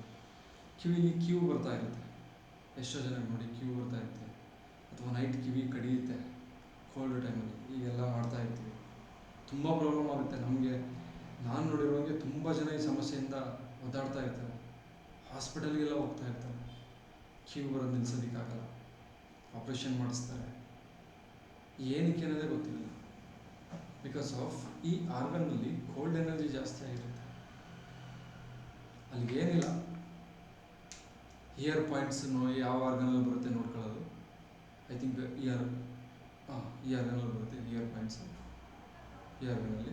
ಅಥವಾ ಈ ಹೆಬ್ಬೆರಳಿಗೆ ಬಂದು ಈ ಕಿವಿ ಜಾಯಿಂಟ್ಸು ಇಲ್ಲಿಗೆ ಹೀಗೆ ಹೀಗೆ ಸ್ಕೈ ಬ್ಲೂ ಕಲರ್ ಆಗ್ತಾ ಬರೋದು. ಅಥವಾ ಕಿಡ್ನಿ, ಈ ಏರ್ನ ಕಂಟ್ರೋಲ್ ಮಾಡೋದು ಕಿಡ್ನಿ. ಈ ಕಿಡ್ನಿಗೆ ಸ್ಕೈ ಬ್ಲೂ ಆಗ್ತಾ ಬರೋದು ಈ ರೀತಿ. ಕಿಡ್ನಿ ಪಾಯಿಂಟ್ಸ್ ಕರೆಕ್ಟಾಗಿ ಮಾಡಿ ಸ್ವಲ್ಪ ದೊಡ್ಡದಾಗಿ ಹಾಕಿ ಪ್ರೆಸ್ ಮಾಡಿ ಆಗ್ತಾ ಬರೋದು. ಆಗ್ತಾ ಬಂದ್ರೆ ಆಗ್ತಾ ಆಗ್ತಾ 1 ಮಂತ್ 1.5 ಮಂತು ಕಂಪ್ಲೀಟ್ ಕಡಿಮೆ ಆಗ್ತಾ ಹೋಗುತ್ತೆ. ನೀವು ಯಾವುದೇ ಟ್ರೀಟ್ಮೆಂಟ್ ಆಪರೇಷನ್ ಹೋಗೋ ಅವಶ್ಯಕತೆ ಇಲ್ಲ. ಬ್ಯಾಕ್ ಪೇನ್ ಸಾಕಷ್ಟು ಜನ ಬ್ಯಾಕ್ ಪೇನಿಂದ ನರಳ್ತಾ ಇರ್ತೀರ, ತುಂಬ ಜನ ಅದರ ಟ್ರೀಟ್ಮೆಂಟ್ ಆಗಿರ್ತೀರ. ನಾನು ಅವರಿಗೆ ಬ್ಲ್ಯಾಕ್ ಕಲರ್ ಮತ್ತು ಸ್ಕೈ ಬ್ಲೂ ಕಲರ್ನ ನಾನು ಸಜೆಸ್ಟ್ ಮಾಡ್ತೀನಿ. ಏನಕ್ಕೆ ಮಾಡ್ತೀನಿ ಅಂದರೆ ಅಲ್ಲಿರುವಂಥ ಮಸಲ್ಸ್ನ ಆ್ಯಕ್ಟಿವೇಟ್ ಮಾಡುತ್ತೆ, ಆ ಆರ್ಗನ್ನ ಆ್ಯಕ್ಟಿವೇಟ್ ಮಾಡುತ್ತೆ ಒಂದು. ಇನ್ನೊಂದು ಅಲ್ಲಿ ಫೈರ್ನ ಇನ್ಕ್ರೀಸ್ ಮಾಡುತ್ತೆ. ಏನಕ್ಕೆ ಬ್ಯಾಕ್ ಪೇನ್ ಬಂದಿರುತ್ತೆ ಅಂದರೆ ಈ ಮಸಲ್ಸ್ ಇದೆಯಲ್ಲ ಇದು ಕೋಲ್ಡ್ ಆದ್ರೆ ಏನಾಗುತ್ತೆ ಅಂದರೆ ಸ್ಟಿಫ್ ಆಗುತ್ತೆ. ಓಕೆನಾ? ಈ ಜಾಯಿಂಟ್ಸ್ ಇದೆ ಅಂದ್ಕೊಳ್ಳಿ, ಸ್ಪೈನಲ್ ಕಾರ್ಡು ಮಧ್ಯದಲ್ಲಿ ಮಸಲ್ಸ್ ಇದೆ, ಸೈಡಲ್ಲಿ ಮಸಲ್ಸ್ ಇದೆ. ಈ ಯಾವಾಗಲೂ ಮಸಲ್ಸು ಫ್ಲೆಕ್ಸಿಬಲ್ ಆಗಿ ಮೂವ್ಮೆಂಟ್ ಇರಬೇಕು. ಓಕೆನಾ? ಯಾಕೆಂದರೆ ನಾವು ಕೆಲಸ ಮಾಡ್ತಾ ಇರ್ತೀವಿ, ಸಡನ್ ಆಗಿ ತಿರುಗಬೇಕು, ಏನೋ ಎತ್ಕೊಳ್ಬೇಕು, ಜಂಪ್ ಮಾಡಬೇಕು. ಈ ಟೈಮಲ್ಲಿ ಯಾವಾಗಲೂ ಫ್ಲೆಕ್ಸಿಬಲ್ ಆಗಿ ಮತ್ತು ಮೂಮೆಂಟ್, ಮಸಲ್ಸ್ ಮೂಮೆಂಟ್ ಅಂತಲೇ ಹೇಳ್ತೀವಿ ನಾವು. ಅದು ಚಲನೆ ಇರುತ್ತೆ ಮಸಲ್ಸು. ಈಗ ಅಂತ ಇದ್ದೀನಿ ಅಂದರೆ ಈ ಮಸಲ್ಸ್ ಎಲ್ಲ ಚಲನೆ ಇರುತ್ತೆ, ಉದ್ದ ಆಗೋದು ದಪ್ಪ ಆಗೋದು ಈ ರೀತಿ. ಹಾಗೆ ಈ ಸ್ಪೈನಲ್ ಕಾರ್ಡ್ ಬ್ಯಾಕ್ ಪೇನಲ್ಲಿರುವಂಥ ಮಸಲ್ಸು ಮೂಮೆಂಟು ಮತ್ತು ಚಲನೆ ಇರಬೇಕು. ಕೋಲ್ಡ್ ಎನರ್ಜಿ ಜಾಸ್ತಿ ಆಗ್ತಾ ಆಗ್ತಾ ಆಗ್ತಾ ಆ ಒಂದು ಜಾಗದಲ್ಲಿ ನಮ್ಮ ಲೈಫ್ ಸ್ಟೈಲಿಂದ, ಫುಡ್ಡಿಂದ, ಕಿಡ್ನಿಯಿಂದ, ಬೇರೆ ಆರ್ಗನ್ಸ್ಗಳಿಂದ ಸಪ್ಲೈ ಆಗಿ ಅಲ್ಲಿಗೆ ಬ್ಲಡ್ ಸಪ್ಲೈ ಆಗಲ್ಲ, ಬ್ಲಡ್ ಸ್ಟಾಪ್ ಆಗುತ್ತೆ ಕಂಪ್ಲೀಟಾಗಿ. ಎಲ್ಲ ಸೆಲ್ಸ್ಗಳಿಗೆ ಬ್ಲಡ್ ಸಪ್ಲೈ ಆಗಲ್ಲ. ನೆಕ್ಸ್ಟ್ ಅಲ್ಲಿ ಕೋಲ್ಡ್ ಎನರ್ಜಿ ಜಾಸ್ತಿ ಆಗ್ತಾ ಹೋಗುತ್ತೆ. ಬ್ಲಡ್ಡಲ್ಲಿರುತ್ತೆ ಫೈರ್, ಬ್ಲಡ್ ಮೂಲಕನೇ ಫೈರ್ ಎನರ್ಜಿ ಹೋಗುತ್ತೆ. ಓಕೆ, ಎಲ್ಲೆಲ್ಲಿ ಬ್ಲಡ್ ಸಪ್ಲೈ ಆಗುತ್ತೆ ಅಲ್ಲೆಲ್ಲ ಫೈರ್ ಸಪ್ಲೈ ಆಗ್ತಾ ಹೋಗುತ್ತೆ. ನೆಕ್ಸ್ಟ್ ಇದರ ಮಧ್ಯದಲ್ಲಿರುವಂಥ ಮಸಲ್ಸು, ಅಕ್ಕಪಕ್ಕ ಇರುವಂಥ ಮಸಲ್ಸ್ಗೆ ಕೋಲ್ಡ್ ಎನರ್ಜಿ ಸಪ್ಲೈ ಆಗಿ ಸ್ಟಿಫ್ ಆಗಿಬಿಡುತ್ತೆ. ಫ್ರಿಡ್ಜಲ್ಲಿ ಏನಾದರೂ ಮಾಂಸ ಏನಾದರೂ ಇಟ್ಟಾಗ ಯಾವ ರೀತಿ ಗಟ್ಟಿ ಆಗುತ್ತೆ ಹಂಗೆ ಗಟ್ಟಿ ಆಗುತ್ತೆ. ನೆಕ್ಸ್ಟ್ ನೀವೇನಾದರೂ ಕೆಲಸ ಮಾಡೋದಕ್ಕೆ ಮೂವ್ ಮಾಡಿದ್ರೆ ಸ್ಟಿಫ್ ಆಗಿರೋದು ಏನಾಗುತ್ತೆ ಅಂದರೆ ಒಂದು ರೀತಿ ಕಷ್ಟಪಟ್ಟು ಎಳೆಯುತ್ತೆ, ಆಗ ಬ್ಯಾಕ್ ಪೇನ್ ಬರುತ್ತೆ. ಮಾಡೋದಕ್ಕೆ ಹೋದೆ ಪೇನ್ ಸ್ಟಾರ್ಟ್ ಆಗೋಯ್ತು, ವೆಯ್ಟ್ ಎತ್ತೋದಕ್ಕೆ ಹೋದೆ, ಇವೆಲ್ಲ ನೆಪಗಳು ಅಷ್ಟೇ. ಏನು ಒಂದು ಕಾರಣ ಅಷ್ಟೇ, ಮೇನ್ ಕಾರಣ ಬಂದು ಮಸಲ್ಸ್ ಮೂಮೆಂಟ್ ಇರಲ್ಲ. ಈ ಸ್ಕೈ ಬ್ಲೂ ಏನು ಮಾಡುತ್ತೆ ಅಂದರೆ ನೀವು ಆಗ್ತಾ ಬಂದರೆ ಈ ಜಾಗಕ್ಕೆ, ಹೀಗೆ ಸ್ಪೈನಲ್ ಜಾಗಕ್ಕೆ ಮತ್ತು ಕತ್ತು ಸರ್ವಿಕಲ್ ಸ್ಪಾಂಡಿಲಿಸಿಸ್ ಇಲ್ಲಿದ್ರೆ ಹೀಗೆ ಆಗ್ತಾ ಬಂದರೆ ಡೇ ಬೈ ಡೇ ಅರ್ಥ ಮಾಡ್ಕೊಳ್ಳಿ, ಡೇ ಬೈ ಡೇ ಆ ಮಸಲ್ಸ್ಗಳಿಗೆ ಬ್ಲಡ್ ಸಪ್ಲೈ ಆಗುತ್ತೆ, ಫೈರ್ ಸಪ್ಲೈ ಆಗುತ್ತೆ. ನಿಧಾನಕ್ಕೆ ಅಲ್ಲಿರುವಂಥ ಕೋಲ್ಡ್ ಎನರ್ಜಿ ಕ್ಲೀನ್ ಆಗ್ತಾ ಹೋಗುತ್ತೆ. ನೆಕ್ಸ್ಟ್ ಫೈರ್ ಎನರ್ಜಿ ಹೋಗ್ತಾ ಬ್ಲಡ್ ಎಲ್ಲದಕ್ಕೂ ಸಪ್ಲೈ ಆಗಿ ಮಸಲ್ಸ್ ಮೂಮೆಂಟ್ ಬರುತ್ತೆ, ಆರ್ಗನ್ ಕ್ವಾಲಿಟಿ ಇಂಪ್ರೂವ್ ಆಗ್ತಾ ಹೋಗುತ್ತೆ.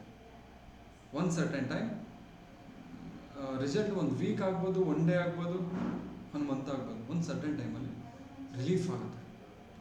ಯಾವುದೇ ಆಪ್ರೇಷನ್ ಬೇಡ, ಅದು ಎನಿ ಪ್ರಾಬ್ಲಮ್ ಆಗಿರಲಿ, ಡಿಸ್ಕ್ ಬಲ್ಜ್ ಆಗಿರಲಿ, ಬೋನ್ ಎಲ್ಲ ಸಂದೋಗಿದೆ ಅಂತ ಹೇಳಿ, ವೆಯ್ಟ್ ಎತ್ತಿ ಟ್ವಿಸ್ಟ್ ಆಗಿದೆ ಅಂತ ಹೇಳಿ,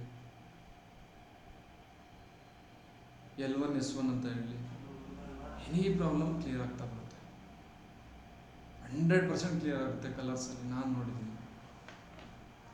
ಒಂದು ಹುಡುಗ ನಿಲ್ವಾಗ್ಲೂ, ನಮ್ಮ ಹುಣಸೂರು ಹುಡುಗ, ನನ್ನ ಫ್ರೆಂಡ್ ಪರಮೇಶ್ ಅಂತ ಹೇಳಿ, ಅವ್ರ ಅಕ್ಕನ ಮಗ, ಪೊಲೀಸ್ ಅವರು, ಫ್ರೆಂಡ್ ಪರಮೇಶ್ ಅಂತ, KR ಹಾಸ್ಪಿಟಲಲ್ಲಿ 1 ಮಂತಿಂದ ಅಡ್ಮಿಟ್ ಆಗಿದ್ರು. ಎಕ್ಸಾಮೇ ಬರೆದಿಲ್ಲ, ಸೆಕೆಂಡ್ PUC ಎಕ್ಸಾಮ್ ಹುಡುಗ.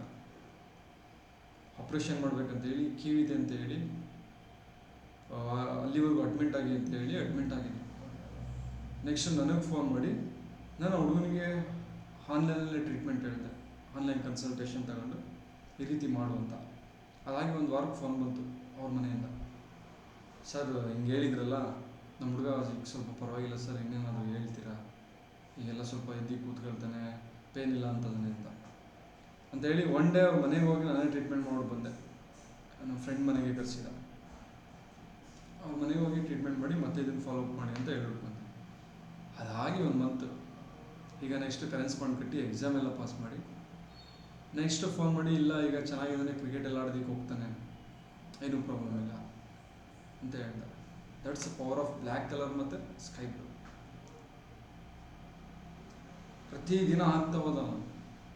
ಯಾಕೆಂದರೆ ತುಂಬ ಮೆಡಿಸಿನ್ ತಗೊಂಡಿದ್ದ ಅವನು. ಮೆಡಿಸನಲ್ಲಿ ಏನೂ ಆಗಲ್ಲ ಅಂತ ಗೊತ್ತಾಗೇನೆ ನೆಕ್ಸ್ಟ್ ಇದನ್ನು ನಂಬಿಕೆಯಿಂದ ಮಾಡ್ತಾ ಹೋದ. ಹೇಳಿದೆಲ್ಲ ನಾನು ಚಾಚು ತಪ್ಪದೆ ಈಗ ಆರಾಮಾಗಿ ಚೆನ್ನಾಗಿದ್ದಾನೆ. ಈಗ ಅವನ ಕಡೆಯಿಂದ ನನಗೆ ಒಂದು 3-4 ಜನ ಕಿಡ್ನಿ ಪೇಷಂಟ್ಸ್ಗಳೇ ಬಂದರು ಅವನ ಕಡೆಯಿಂದ. ಅದರಲ್ಲಿ ಒಬ್ಬರು kidney patients complete cure. KR ಹಾಸ್ಪಿಟಲ್ಲಿ ಒಂದು ವಾರ ಸತ್ತೋಗ್ತಾರೆ, ಉಳಿಯಲ್ಲ ಅಂತೇಳಿ ಮನೆಗೆ ಕಳಿಸಿದ್ರು.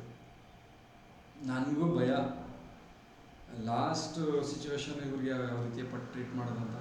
ನಮ್ಮ ಹತ್ರ ಬರೋ ಕೇಸಸ್ಗಳೆಲ್ಲ ಹೆಂಗೆ ಅಂದರೆ ಹಾಸ್ಪಿಟಲ್ಗೆ ಹೋಗಿ ಲಾಸ್ಟ್ ಮೂಮೆಂಟಲ್ಲೇ ಬರೋದು, ಚಾಲೆಂಜಿಂಗ್ ಕೇಸಸ್ಗಳೆಲ್ಲ ಬರೋದು. ನಾನು ಹೇಳ್ತಾ ಇದ್ದೀನಿ ಎಲ್ಲ ಚಾಲೆಂಜಿಂಗ್ ಕೇಸಸ್ಗಳೇ ಕೊಡ್ತಾ ಇದ್ದಿಲ್ಲ ಅಂತ. ಹಾಗೇನಾಯಿತು ಅಂದರೆ ಅವ್ರಿಗೆ ಕಿಡ್ನಿ ಪೇಷಂಟ್ಸ್ಗೆ ಸೇಮ್ ಹೀಗೆ ಅವ್ರ ಮಗಳಿಗೆ ನಾನು ಆನ್ಲೈನಲ್ಲಿ ಹೇಳಿ ಟ್ರೀಟ್ಮೆಂಟ್ ಮಾಡಿದೆ. ಅದಾಗಿ 1 ಮಂತ್ಗೆ ಕಾಲ್ ಮಾಡಿದ್ರು, ಚೆನ್ನಾಗಿದ್ದಾರೆ ಸರ್, ಏನೋ ಹೇಳ್ಕೊಟ್ರಿ, ಏನೋ ಪಾಯಿಂಟ್ಸ್ ಓದಿಸ್ರಿ, ಚೆನ್ನಾಗೇ ಇದ್ದಾರೆ, ಈಗ ಹಾಲು ಆಗ್ತಾಯಿದ್ದಾರೆ ಸರ್ ಬೈಕಲ್ಲಿ ಅಂತ. ನನಗೆ ಆಶ್ಚರ್ಯ, ಹೌದಾ ವರ್ಕ್ ಆಗುತ್ತೆ ಇಲ್ಲ ಅಂತ ನನಗೆ ನಂಬಿಕೆ ಇರಲಿಲ್ಲ. ಯಾಕೆಂದ್ರೆ ಲಾಸ್ಟ್ ಮೂಮೆಂಟ್ ವರ್ಕ್ ಆಯಿತು. ಪ್ರಾಕ್ಟೀಸ್ ಒಂದು ಪ್ರಯತ್ನ ಅಷ್ಟೆ. ಆರ್ಗನ್ ಫಂಕ್ಷನ್ ತುಂಬ ಚೆನ್ನಾಗಿದ್ದು, ಎನರ್ಜಿ ಎಸೆನ್ಸ್ ಚೆನ್ನಾಗಿದ್ರೆ ಯಾವ ಟೈಮಲ್ಲಿ ಬೇಕಾದ್ರೆ ಕ್ಯೂರ್ ಮಾಡ್ಬೋದು. ಎಸೆನ್ಸ್ ಇಲ್ಲ ಅಂದರೆ ಭಾರಿ ಕಷ್ಟ. ಹೀಗೆ ಎಲ್ಲ ಪ್ರಾಬ್ಲಮ್ಗಳಿಗೂ ಕೂಡ ನಾವು ಫೈರ್ನ ಇನ್ಕ್ರೀಸ್ ಮಾಡಿ ನಾವು ಕ್ಲಿಯರ್ ಮಾಡ್ತಾ ಹೋಗ್ಬೋದು. ಅರ್ಥ ಆಗ್ತಾ ಇದೆಯಲ್ಲ? ಹಾಗೆ ಫೈರ್ ಜಾಸ್ತಿ ಆದರೂ ಕೂಡ ನೆಗೆಟಿವಿಟಿ ತುಂಬ ಕಷ್ಟ ಇರುತ್ತೆ. ತುಂಬ ಫೈರ್ ಆಯಿತಾ ಗ್ಯಾಸ್ಟ್ರಿಕ್ ಆಗುತ್ತೆ, ತುಂಬ ಫೈರ್ ಆಯಿತಾ ಎಸೆನ್ಸ್ ಕಡಿಮೆ ಆಗುತ್ತೆ, ಬ್ಲಡ್ ಕಡಿಮೆ ಆಗುತ್ತೆ, ನಿದ್ರೆ ಬರಲ್ಲ, ನೀವು ಸಣ್ಣ ಆಗ್ತೀರ, ಓವರ್ ಥಿಂಕಿಂಗ್ ಆಗ್ಬಿಡುತ್ತೆ, ಕೆಲಸನೇ ಮಾಡಲ್ಲ, ಅದು ರಿಸಲ್ಟ್ ಬಗ್ಗೆ ಯೋಚನೆ ಮಾಡ್ತೀರ, ಬಿಸ್ನೆಸ್ಸೇ ಇನ್ನೂ ಸ್ಟಾರ್ಟ್ ಮಾಡಲ್ಲ, ಲಾಸ್ ಆಗಿಬಿಟ್ರೆ ಅಂತ ಯೋಚನೆ ಮಾಡ್ತೀರ. Over thinking.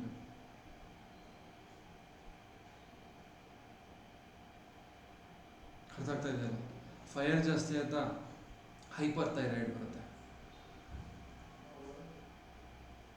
ಕಿವಿಲಿ ಕೋಲ್ಡ್ ಆದರೆ ಕ್ಯೂ ಬರುತ್ತೆ, ಕಿವಿಲಿ ಫೈರ್ ಜಾಸ್ತಿ ಆದರೆ ಸೌಂಡ್ ಬರುತ್ತೆ. ಫೈರ್ ಜಾಸ್ತಿ ಆದರೂ ಕೂಡ ಬ್ಯಾಕ್ ಪೇನ್ ಬರುತ್ತೆ. ಎಸೆನ್ಸ್ ಕಡಿಮೆಯಾಗಿ, ಬೋನ್ ಡೆನ್ಸಿಟಿ ಕಡಿಮೆಯಾಗಿ, ಬ್ಲಡ್ ಕಡಿಮೆಯಾಗಿ, ಬೋನು ನಮ್ಮ ಬಾಡಿ ವೇಟ್ ತಡೆಯಲ್ಲ, ಆಗ ಒಂದಕ್ಕೊಂದು ಪೇನ್ ಬರುತ್ತೆ.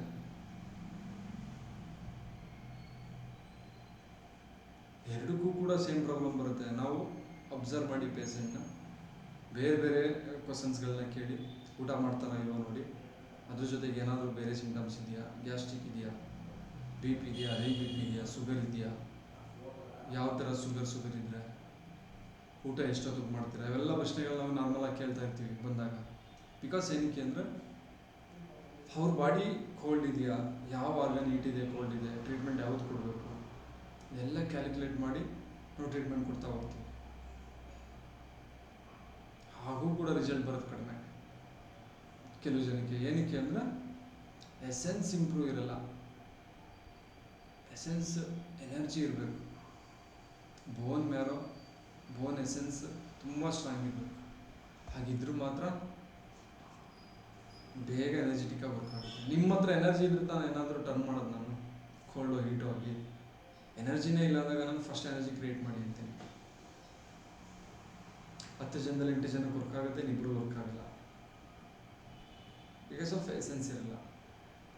ಅಟ್ಲೀಸ್ಟ್ ನಂಬಿಕೆಯಿಂದ, ತಾಳ್ಮೆಯಿಂದ ಮಾಡ್ತಾ ಹೋಗಿ.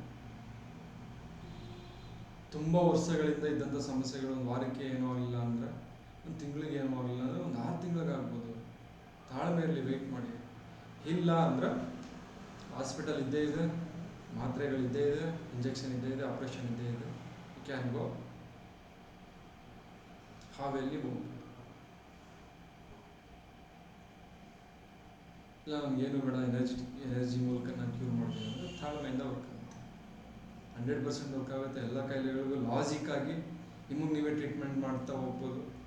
ಸ್ಕೈ ಬ್ಲೂಯಿಂದ ಮಾಡಿ, ಓಕೆನಾ? ಓಕೆ. ಓಕೆ, ಏನಾದರೂ ಕ್ವಶನ್ಸ್ ಇದೆಯಾ ಇದ್ರ ಮೇಲೆ? ಸಮಸ್ಯೆಗಳಿಗೆ ತಕ್ಕಂತೆ ಏನಾದರೂ ಕ್ವಶನ್ಸ್ ಈ ಒಂದು ಟಾಪಿಕ್ ಮೇಲೆ ಕೇಳ್ತಾ ಹೋಗಿ, ಇನ್ನೊಂದು ಸ್ವಲ್ಪ ನಾವು ಹೇಳ್ತಾ ಹೋಗೋಣ. ನೀವು ಕ್ವಶನ್ಸ್ ಏನಾದರೂ ಹೇಳೋದಕ್ಕೆ ಸಾಧ್ಯ ಹೇಳಿ. ಇದು ಡಯಾಬಿಟಿಸ್ ಅಲ್ಲ, ಅವ್ರಿಗೂ ಸ್ಕೈ ಬ್ಲೂ ಹಾಕಿದ್ರೆ ವರ್ಕ್ ಆಗುತ್ತಾ? ಶುಗರ್ ಲೆವೆಲ್ ಎಲ್ಲ 100% ಡಯಾಬಿಟಿಸ್ಗೆ ವರ್ಕ್ ಆಗುತ್ತೆ ಮೇಡಮ್. ಓಕೆನಾ? ಡಯಾಬಿಟಿಸ್ ಎರಡು ರೀತಿ ಬಂದಿರುತ್ತೆ ಅವ್ರಿಗೆ, ಅಬ್ಸರ್ವ್ ಮಾಡಿ. ಸ್ಟಮಕ್ ಹೀಟ್ ಇರುತ್ತೆ ಅವ್ರಿಗೆ, ಸ್ಪ್ಲಿನ್ ಕೋಲ್ಡ್ ಇರುತ್ತೆ. ಸ್ಟಮಕ್ ಹೀಟ್ ಅಂದರೆ ಅವ್ರಿಗೆ ಡಯಾಬಿಟಿಸ್ ಪೇಷಂಟ್ಸ್ ಅಬ್ಸರ್ವ್ ಮಾಡಿ, ಬೇಗ ಮಾರ್ನಿಂಗ್ ಊಟ ಮಾಡಿಲ್ಲ ಅಂದರೆ ಸುಸ್ತಾಗುತ್ತೆ, ಊಟ ಮಾಡಿದ್ರೂ ಪದೇ ಪದೇ ಹೊಟ್ಟೆ ಎಸೀತಾ ಇರುತ್ತೆ. ಈ ಥರ ಒಂದು ಸಿಂಪ್ಟಮ್ಸ್ ಇರುತ್ತೆ. ಇನ್ನು ಕೆಲವರಿಗೆ ಹೊಟ್ಟೆನೇ ಹಸಿಯಲ್ಲ, 12 ಗಂಟೆ ಆದರೂ ಹೊಟ್ಟೆ ಹಸಿಯಲ್ಲ, ಅವ್ರಿಗೂ ಶುಗರ್ ಇರುತ್ತೆ. ಅವ್ರಿಗೆ ಬಂದು ಕೋಲ್ಡ್ನೆಸ್, ಸ್ಟಮಕ್ ಕೋಲ್ಡ್ನೆಸ್ಸಿಂದ ಶುಗರ್ ಬಂದಿರುತ್ತೆ. ಹೊಟ್ಟೆ ಹಸಿತಾ ಇಲ್ಲ ಅಂದಾಗ ಸ್ಟಮಕಲ್ಲಿ ಹೀಟ್ ಇಲ್ಲ ಅಂತ, ಫೈರ್ ಇಲ್ಲ ಅಂತ. ಇಲ್ಲ ನನಗೆ ಬೇಗ ಹೊಟ್ಟೆ ಹಸಿತೆ, ಊಟನೇ ಮಾಡಲಿಲ್ಲ ಅಂತ ತಲೆ ಸುತ್ತು ಬರುತ್ತೆ, ಇದು ಹೀಟಿಂದ ಶುಗರ್ ಬಂದಿರುತ್ತೆ. ಇವ್ರಿಗೆ ಏನು ಮಾಡಬೇಕು, ನಾವು ಡಾರ್ಕ್ ಗ್ರೀನ್ ಯೂಸ್ ಮಾಡ್ತೀವಿ, ಮುಂದೆ ಹೇಳ್ತೀನಿ. ಹೊಟ್ಟೆನೇ ಹಸಿತಾ ಇಲ್ಲ, ಶುಗರ್ ಇದೆ ಅಂದಾಗ ನೀವು ಸ್ಟಮಕ್ ಏರಿಯಾದಲ್ಲಿ ಸ್ಕೈ ಬ್ಲೂ ಆಗ್ತಾ ಬರ್ಬೋದು. ಇಲ್ಲಿ ಸ್ಟಮಕಲ್ಲಿ ಸ್ಕೈ ಬ್ಲೂ ಆಗ್ತಾ ಬರ್ಬೋದು, ಈ ಜಾಯಿಂಟ್ಗೆ ಶುಗರ್ ಕಡಿಮೆ ಆಗ್ತಾ ಹೋಗುತ್ತೆ. ಮತ್ತು ಸ್ಪ್ಲೀನ್ಗೂ ಸ್ಕೈ ಬ್ಲೂ ಆಗ್ತಾ ಬರ್ಬೋದು, ಸ್ಪ್ಲೀನ್ ಈ ಜಾಯಿಂಟ್. ಮತ್ತೆ ಇನ್ನೊಂದು ಕ್ವೆಶನ್, ಈ HbA1c 5 ಇರಬೇಕು, 5.6 ಮೇಲೆ ಇರಬಾರ್ದು ಅಂತ ಹೇಳ್ತಾರೆ. ಏನು ಮೇಡಮ್? HbA1c ಅಂತ ಒಂದು ಶುಗರ್ ಟೆಸ್ಟ್ ಮಾಡಿಸ್ತಾರಲ್ಲ, 3 months ಆವರೇಜ್ ಶುಗರ್ ಅಂತ ಕೊಡ್ತಾರೆ HbA1c. ಅದರಲ್ಲಿ ಅವ್ರು ಹೇಳ್ತಾರೆ 5.6ಗಿಂತ ಜಾಸ್ತಿ ಇರಬಾರ್ದು, 5 ಅಷ್ಟು ಮೇಂಟೈನ್ ಮಾಡಬೇಕು, 5.6 ಇದ್ರೂ ಕೂಡ ಪ್ರೀ ಡಯಾಬಿಟಿಕ್ ಅಂತ.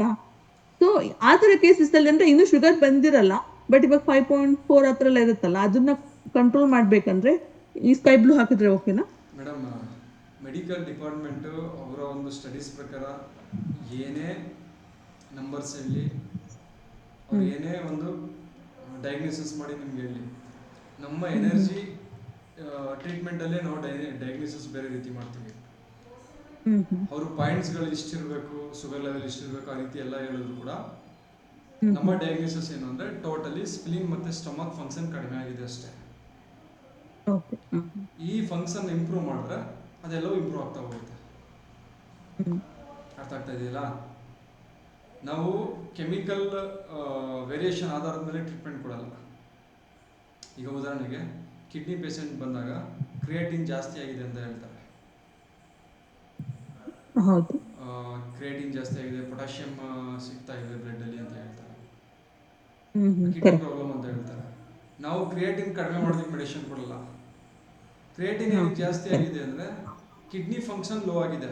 ಈ ಕಿಡ್ನಿ ಏನು ಮಾಡುತ್ತೆ ಅಂದರೆ ಬ್ಲಡ್ನ ಪ್ಯೂರಿಫೈ ಮಾಡುತ್ತೆ, ಅಲ್ಲಿರುವ ಎಲ್ಲ ಕೆಮಿಕಲ್ಗಳನ್ನ ನಾವು ಯೂರಿನ್ ಮೂಲಕ ಹೊರಗಡೆ ಆಗುತ್ತೆ. ಓಕೆನಾ? ಹಾಗೇನಾಗುತ್ತೆ ಅಂದರೆ ಬ್ಲಡ್ಡಲ್ಲಿ ಎಲ್ಲ ಕೆಮಿಕಲ್ಸ್ ಎಲ್ಲ ಹೊರಗಡೆ ಬರುತ್ತೆ.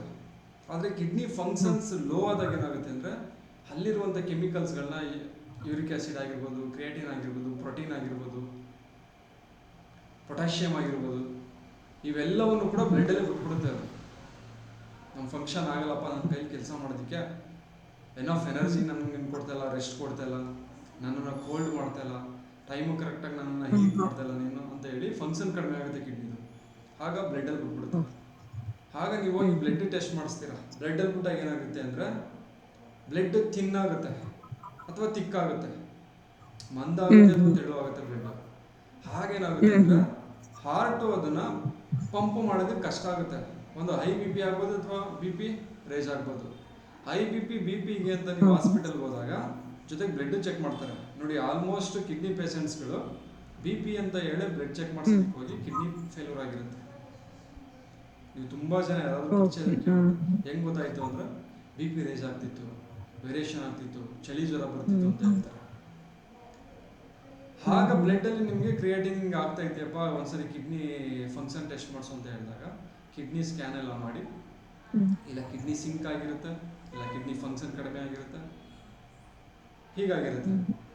ಈ ಟೈಮಲ್ಲಿ ನಾವೇನು ಮಾಡ್ತೀವಿ, ಕಿಡ್ನಿಲಿ ಏನು ಎನರ್ಜಿ ಜಾಸ್ತಿ ಆಗಿದೆ ಅಂತ ನಾವು ಅಬ್ಸರ್ವ್ ಮಾಡ್ತೀವಿ ಬೇರೆ ಬೇರೆ ಒಂದು ನಿಮ್ಮ ಲೈಫ್ ಸ್ಟೈಲಲ್ಲಿ ಬೇರೆ ಬೇರೆ ಸಿಂಪ್ಟಮ್ಸ್ ಮೂಲಕ. ಕಿಡ್ನಿ ಕೋಲ್ಡ್ ಆಗಿದ್ರೆ ಫೈರ್ ಜಾಸ್ತಿ ಮಾಡ್ತೀವಿ, ಫೈರ್ ಆಗಿದ್ರೆ ಕೋಲ್ಡ್ ಮಾಡ್ತೀವಿ. ವಿತಿನ್ 1 or 2 ವೀಕ್ ಅಥವಾ 1 ಮಂತಲ್ಲಿ ನಿಮಗೆ ರಿಸಲ್ಟ್ ಬಂದ್ಬಿಡುತ್ತೆ. ನೆಕ್ಸ್ಟ್ ಹೋಗಿ ಬ್ಲಡ್ ಟೆಸ್ಟ್ ಮಾಡಿಸಿದ್ರೆ ಕಂಪ್ಲೀಟ್ ಕಡಿಮೆ ಆಗಿರುತ್ತೆ. ಜಸ್ಟ್ ಸಿಂಪಲ್ ಅಷ್ಟೇ. ಎನರ್ಜಿ ವೇರಿಯೇಷನ್ ಮಾಡ್ತೀವಿ ನಾವು. ಎನಿ ಪ್ರಾಬ್ಲಮ್ಸ್ ಹೇಳಿ ಮೇಡಮ್, ಅದು ಏನು ಎನರ್ಜಿ ರೆಪ್ರೆಸೆಂಟ್ ಮಾಡುತ್ತೆ ನೋಡಿ ನಾವು ಚೇಂಜಸ್ ಮಾಡ್ತೀವಿ. ಈ ಜ್ವರಗಳಾಗಿರ್ಬೋದು, ಚಿಕನ್ ಗುನಿಯಾ, ಡೆಂಗ್ಯೂ ಮತ್ತು ಕೋವಿಡ್, ಇವೆಲ್ಲ ಹೀಟ್ ರಿಲೇಟೆಡ್. ಹಾಗೆಯೇ ಮಲೇರಿಯಾ, ಟೈಫಾಯ್ಡ್ ಚಳಿ ಜ್ವರ, ಇವೆಲ್ಲವೂ ಕೋಲ್ಡ್ ರಿಲೇಟೆಡ್. ನಾವು ಆ ಸಿಂಟಮ್ಸ್ ಎನರ್ಜಿ ಏನಿದೆ ನೋಡಿ ಅದಕ್ಕೆ ನಾವು ಟ್ರೀಟ್ಮೆಂಟ್ ಕೊಡ್ತೀವಿ. ಹಾಗಾಗಿ ನಮಗೆ ಆ ಕೌಂಟ್ ನಮ್ಗೆ ಲೆಕ್ಕಕ್ಕೆ ಬರಲ್ಲ ಎಷ್ಟಿದೆ ಏನು ಅಂತ. ಜಸ್ಟ್ ಫಂಕ್ಷನ್ನ ಇಂಪ್ರೂವ್ ಮಾಡ್ತಾ ಹೋದ್ರೆ ಅದೆಲ್ಲ ನಾರ್ಮಲ್ ಬರುತ್ತೆ.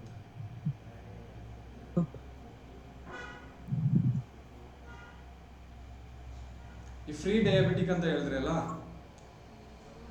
ಹೌದು. ಈಗ ಸ್ಟಾರ್ಟ್ ಆಗ್ತಾ ಇದೆ. ದಟ್ಸ್ ಮೀನ್ ಅದ್ಲೇ ಅರ್ಥ ಮಾಡ್ಕೋಬೇಕು ನೀವು. ಸ್ಟಮಕ್ ಸ್ಪ್ಲಿನ್ ಫಂಕ್ಷನ್ ಕಡಿಮೆ ಮಾಡ್ತಾ ಇದೆ, ಲೋಡ್ ಆಗ್ತಾ ಇದೆ, ಅದಕ್ಕೆ ಎನರ್ಜಿ ಸಾಲ್ತಾ ಇಲ್ಲ.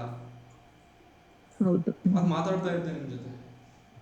ಆಗ ನೀವೇನು ಮಾಡ್ಬೋದು ಅಂದ್ರೆ ಸ್ಟಮಕ್ ಮತ್ತು ಸ್ಪ್ಲಿನ್ನ ನೀವು ಸ್ಟ್ರೆಂಥನ್ ಮಾಡ್ತಾ ಹೋದ್ರೆ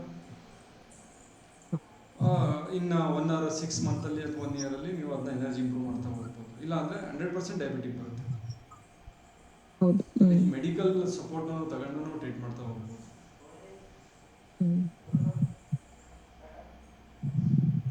ಓಕೆನಾ? ನೆಕ್ಸ್ಟ್. ಓಕೆ.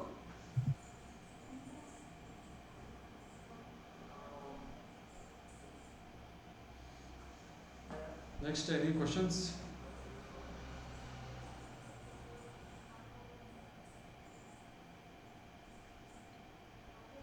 Yes, class ಅಲ್ಲಿ ಇದ್ದೀರಾ ಎಲ್ಲ? ಇದೀವಿ ಸರ್. ಕ್ವಶನ್ಸ್ ಇಲ್ಲ ಏನನ್ನ? ಎಲ್ಲ ಅರ್ಥ ಆಗ್ತಾ ಇದೆ? ಅರ್ಥ ಆಗ್ತಿದೆ ಸರ್. ಕಂಪ್ಲೀಟ್ ಆಗಿ ಅರ್ಥ ಆಗ್ತಿದೆ ಅಣ್ಣ. ಅರ್ಥ ಏನಾದರೂ ಕ್ವಶನ್ಸ್ ಇದ್ರೆ ಕೇಳ್ಬೋದು. ನಾನು ನೆಕ್ಸ್ಟ್ ಡೇ ಸ್ವಲ್ಪ ಬೇಗ ಮಾಡ್ತಾ ಹೋಗೋಣ. ಓಕೆನಾ? ಆಲ್ಮೋಸ್ಟ್ ಸರ್ ಒಂದು ಕ್ವಶನ್, ಈ ಎಣ್ಣೆ ಹೊಡಿತಾರಲ್ಲ ಬೇಕಾದ್ರೆ ಎಲ್ಲಿ ಯಾವ್ದು ಕಲರ್ ಹಾಕ್ಬೇಕು ಸರ್? ಯಾವ್ದು ಹೇಳಿ? ಎಣ್ಣೆ ಹೊಡಿತಾರಲ್ಲ ಅವ್ರಿಗ, ಹ್ಮ್. ಡ್ರಿಂಕ್ಸ್ ಮಾಡ್ತಾರಲ್ಲ ಅವ್ರಿಗೆ. ಹೌದು ಸರ್. ನಮ್ಮ ಮನೇಲಿ ನಮ್ಮ ಅಣ್ಣ ಒಬ್ಬ ಸಿಕ್ಕಾಪಟ್ಟೆ ಎಣ್ಣೆ ಹೊಡಿತಾನೆ ಸರ್, ಅವ್ನು ಬಿಡಿಸ್ಬೇಕಾಗಿದೆ ಅದಕ್ಕೆ. ಓಕೆ, ಡ್ರಿಂಕ್ಸ್ ಮಾಡೋರಿಗೆ ಸ್ಕೈ ಬ್ಲೂ ಆಗ್ತಾ ಬನ್ನಿ, ಮೆಚುರಿಟಿ ಬರುತ್ತೆ. ಓಕೆನಾ? ಹಾಗೆ ಇಲ್ಲಿಗೆ ಪರ್ಪಲ್ ಆಗ್ತಾ ಬನ್ನಿ. ಪರ್ಪಲ್ ಆಗ್ತಾ ಬಂದಾಗ ಸ್ವಲ್ಪ ಮೈಂಡ್ ಫ್ರೀ ಆಗ್ತಾ ಹೋಗುತ್ತೆ ಅವ್ರಿಗೆ. ಹಾಗೇನೆ ಬ್ಲ್ಯಾಕ್ ಕಲರ್ ಆಗ್ತಾ ಬನ್ನಿ, ಮೈಂಡ್ ಜೀರೋ ಆಗುತ್ತೆ, ಅಂದ್ರೆ ರೆಸ್ಟ್ಗೆ ಹೋಗುತ್ತೆ ಬಾಡಿ. ಏನಕ್ಕೆ ನಾರ್ಮಲ್ ಡ್ರಿಂಕ್ಸ್ ಮಾಡ್ತಾರೆ ಅಂದ್ರೆ ಹೆವಿ ಕೆಲಸಪ್ಪ, ಅದಕ್ಕೆ ಇಲ್ಲ ನಿದ್ರೆ ಬರಲ್ಲ ಅಂತ. ಆ್ಯಕ್ಚುಲಿ ಅವ್ರು ಹೇಳೋದು ಕರೆಕ್ಟು. ತುಂಬ ಕೆಲಸ ಮಾಡಿದಾಗ ಆರ್ಗನ್ಸ್ಗಳು ಹೀಟ್ ಆಗಿರುತ್ತೆ, ರೆಸ್ಟ್ಲೆಸ್ ಆಗಿರುತ್ತೆ. ಆ ಟೈಮಲ್ಲಿ ಅವ್ರಿಗೆ ಜೀರೋ ಹೋಗಿ ಬರಲ್ಲ. ಇಂಡಿಯನ್ ಬಾಡಿ ಜೀರೋ ಹೋದಾಗ ರೆಸ್ಟ್ ಸಿಗುತ್ತೆ, ಆರಾಮಾಗಿ ಮಲಗ್ಬೋದು. ನಾವು 1-2 ವಾರ ಹಿಂಗೆ ಆಗ್ತಾ ಹೋದ್ರೆ ಇಲ್ಲಿ ಬ್ಲ್ಯಾಕ್ ಕಲರು ಅವ್ರಿಗೆ ಆರಾಮಾಗಿ ನಿದ್ರೆ ಮಾಡಿದಾಗ ಆಟೋಮೆಟಿಕ್ ಕುಡಿಯೋದು ಬಿಡ್ತಾರೆ. ಆರಾಮಾಗಿ ನಿದ್ರೆ ಬರ್ತಾ ಇದೆ, ಬಾಡಿ ಮತ್ತೆ ರೆಜಿನೇಟ್ ಆಗ್ತಾ ಇದೆ ಅಂದಾಗ ಅವಶ್ಯಕತೆ ಇರಲ್ಲ. ಆದರೆ ಪ್ರಾಮಾಣಿಕವಾಗಿ ಪ್ರಯತ್ನ ಮಾಡ್ತಾ ಇರ್ಬೇಕು. ಅವ್ರಿಗೆ ಇಷ್ಟ ಇರಬೇಕು ಫಸ್ಟ್ ನಾವು ಬಿಡಬೇಕು ಅಂತ. ಓಕೆನಾ? Okay sir. ಇಲ್ಲಾಂದರೆ ಕಷ್ಟ. ಅವ್ರ ಮೈಂಡ್ ಸೆಟ್ಟು ನಂಗೆ ಇಷ್ಟ ಇಲ್ಲ, ನಾನು ಕುಡಿಬೇಕು ಅಂತ ಇದ್ರೆ ನೀವು ಯಾವ ಬ್ರಹ್ಮನ್ ಕರ್ಕೊಂಡು ಬಂದರೂ ಅವರು ಬಿಡಲ್ಲ. ಬಟ್ ಟ್ರೈ ಮಾಡಿ ಆಗ್ಬೋದು. ಇಲ್ಲಿಗೆ ಸ್ಕೈ ಬ್ಲೂ ಹಾಕಿ ಅಥವಾ ನಂಬರ್ 3 ಸ್ಕೈ ಬ್ಲೂನಲ್ಲಿ ಬರೆದು ಮಲಗೋ ಜಾಗಕ್ಕೆ ಇಟ್ಬಿಡಿ ಪೇಪರಲ್ಲಿ. ವೈಮರ್ ಸೀಟಲ್ಲಿ ಬರೆದು A4 ಸೀಟಲ್ಲಿ ನಂಬರ್ 3 ಸ್ಕೈ ಬ್ಲೂನಲ್ಲಿ ಬರೆದು ಮಡಚಿ ಮಲಗೋ ಕೆಳಗಡೆ ಇಟ್ಬಿಡಿ, ಅಥವಾ ಫರ್ಸಲ್ ಆಗಪ್ಪ ಅಂತ ಕೊಟ್ಬಿಡಿ. ಮೆಚುರಿಟಿ ಇಂಪ್ರೂವ್ ಆಗ್ತಾ ಹೋಗುತ್ತೆ. ಮೆಚುರಿಟಿ ಬಂದಮೇಲೆ ಸರಿನಾ ತಪ್ಪು ಅನ್ನೋ ಯೋಚನೆ ಮಾಡೋ ಕೆಪಾಸಿಟಿ ಬರುತ್ತೆ. ಆನಂತರ ಅವರು ಡಿಸಿಷನ್ ತಗೊಳ್ತಾರೆ. ಡಿಸಿಷನ್ ತಗೊಳ್ಳುವಂಥ ಒಂದು ಎನರ್ಜಿ ಬರುತ್ತೆ ಅವ್ರಿಗೆ. Thank you sir. ನೆಕ್ಸ್ಟ್ ಬೇರೆ ಕಲರ್ಸ್ಗಳಲ್ಲಿ ಪರ್ಟಿಕ್ಯುಲರ್ ಆಗಿ ಡ್ರಿಂಕ್ಸ್ಗೆ ಅಂತಲೇ ಹೇಳ್ತೀನಿ. ಫ್ಯೂಚರ್ ಡಿಸ್ಕಷನ್ ಮಾಡೋಣ. Okay sir. Okay, any feedback? ಯಾರಾದರೂ ಕಲರ್ಸ್ಗಳು ಹಾಕೊಂಡು ಓಕೆ ಈ ರೀತಿ ವರ್ಕ್ ಆಗಿದ್ದು ಯಾರಾದರೂ ಫೀಡ್ಬ್ಯಾಕ್ ಇದೆಯಾ ಯಾರಾದರೂ? ಸರ್ ನನಗೆ ಸ್ವಲ್ಪ ಹೊಟ್ಟೆ ನೋವು ಕಡಿಮೆ ಆಗಿದೆ. ಒಂದು ನಿಮಿಷ ಡೈಜೆಷನ್. ವಿಡಿಯೋ ಆನ್ ಮಾಡ್ತೀನಿ. ವಿಡಿಯೋ ಆನ್ ಮಾಡ್ಕೊಂಡು ಮಾತಾಡಿ ಸರ್. ಸರ್ ನನಗೆ ಸ್ವಲ್ಪ ಬ್ಯಾಕ್ ಪೇನ್ ಇತ್ತು. ಸ್ವಲ್ಪ ಕಡಿಮೆ ಆಗಿದೆ, ಇನ್ನೊಂದು ಸ್ವಲ್ಪ ಇದೆ. ಬಟ್ ಆಲ್ಮೋಸ್ಟ್ ಆಲ್ ಒಂದು 80% ಕಡಿಮೆ ಆದಂಗೆ ಆಗಿದೆ ಸರ್. ಈಗ ಹೊಟ್ಟೆ ನೋವು ಕಡಿಮೆ ಆಗಿದೆ, ಮೈಕೈ ನೋವು ಸುಸ್ತಲ್ಲ.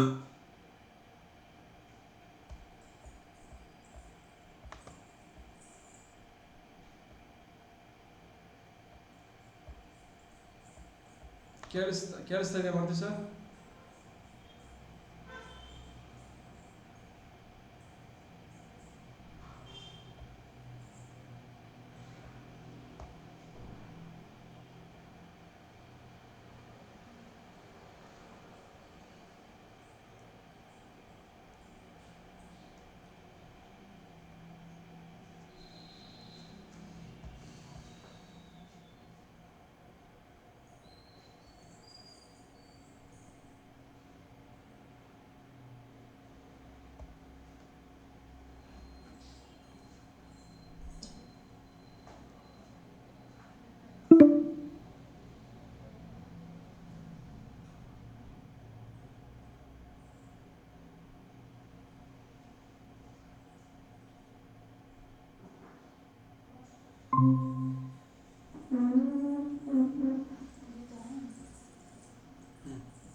ಕೇಳಿಸ್ತಾ ಇಲ್ಲ, ನೆಟ್ವರ್ಕ್ ಪ್ರಾಬ್ಲಮ್ ಅನ್ಸುತ್ತೆ ಮೇ ಬಿ. ಸರ್ ನಮ್ಮ ಹುಡುಗರದು ಒಂದು 2-3 ದಿನದಾಗ ರಿಸಲ್ಟ್ ಚೆನ್ನಾಗಿ ಬಂತು. Okay, super. ಹಾಂ, ನಮ್ ಹಳೆ ಪೇನ್ ಇರೋದ್ರಿಂದ ಸ್ವಲ್ಪ ನಿಧಾನಕ್ಕೆ ರಿಸಲ್ಟ್ ಬರ್ತಿದೆ ಸರ್. ಓಕೆ. ಮುಂಚೆದಕ್ಕಿಂತ ಹೋಲಿಸಿ ಸರ್ ಈಗ ಬೆಟರ್ ಸರ್. Okay, super. ಹಾ ಹೀಗೆಲ್ಲ ಏನೇನು ಕಲರು ಏನೇನಕ್ಕೆ ಅಂತ ಅರ್ಥ ಆಗ್ತಾ ಇದೆಯಲ್ಲ, ನಿಧಾನವಾಗಿ ನೋಡಿ ಅಬ್ಸರ್ವ್ ಮಾಡಿ ಮಾಡ್ತಾ ಹಾ ಅದೇ. ಹೋಗಿ. ಹಾ ಆಯ್ತು ಸರ್. ಕೆಲವೊಂದು ಕನ್ಫ್ಯೂಸ್ ಆದ್ರೆ ನಾನು ನಿಮಗೆ ಇದು ಕಾಂಟ್ಯಾಕ್ಟ್ ಮಾಡ್ತೀನಿ. ಐ ವಿಲ್ ಬಿ ಕೆಲವೊಂದು ಕಲರ್ ಅವೈಲೇಬಲ್ ಅರ್ಥ ಸರ್ ಎನಿ ಟೈಮ್. ಏನ್ sir? I will be available to you any time. ಆಯ್ತು sir, okay sir, thank you sir.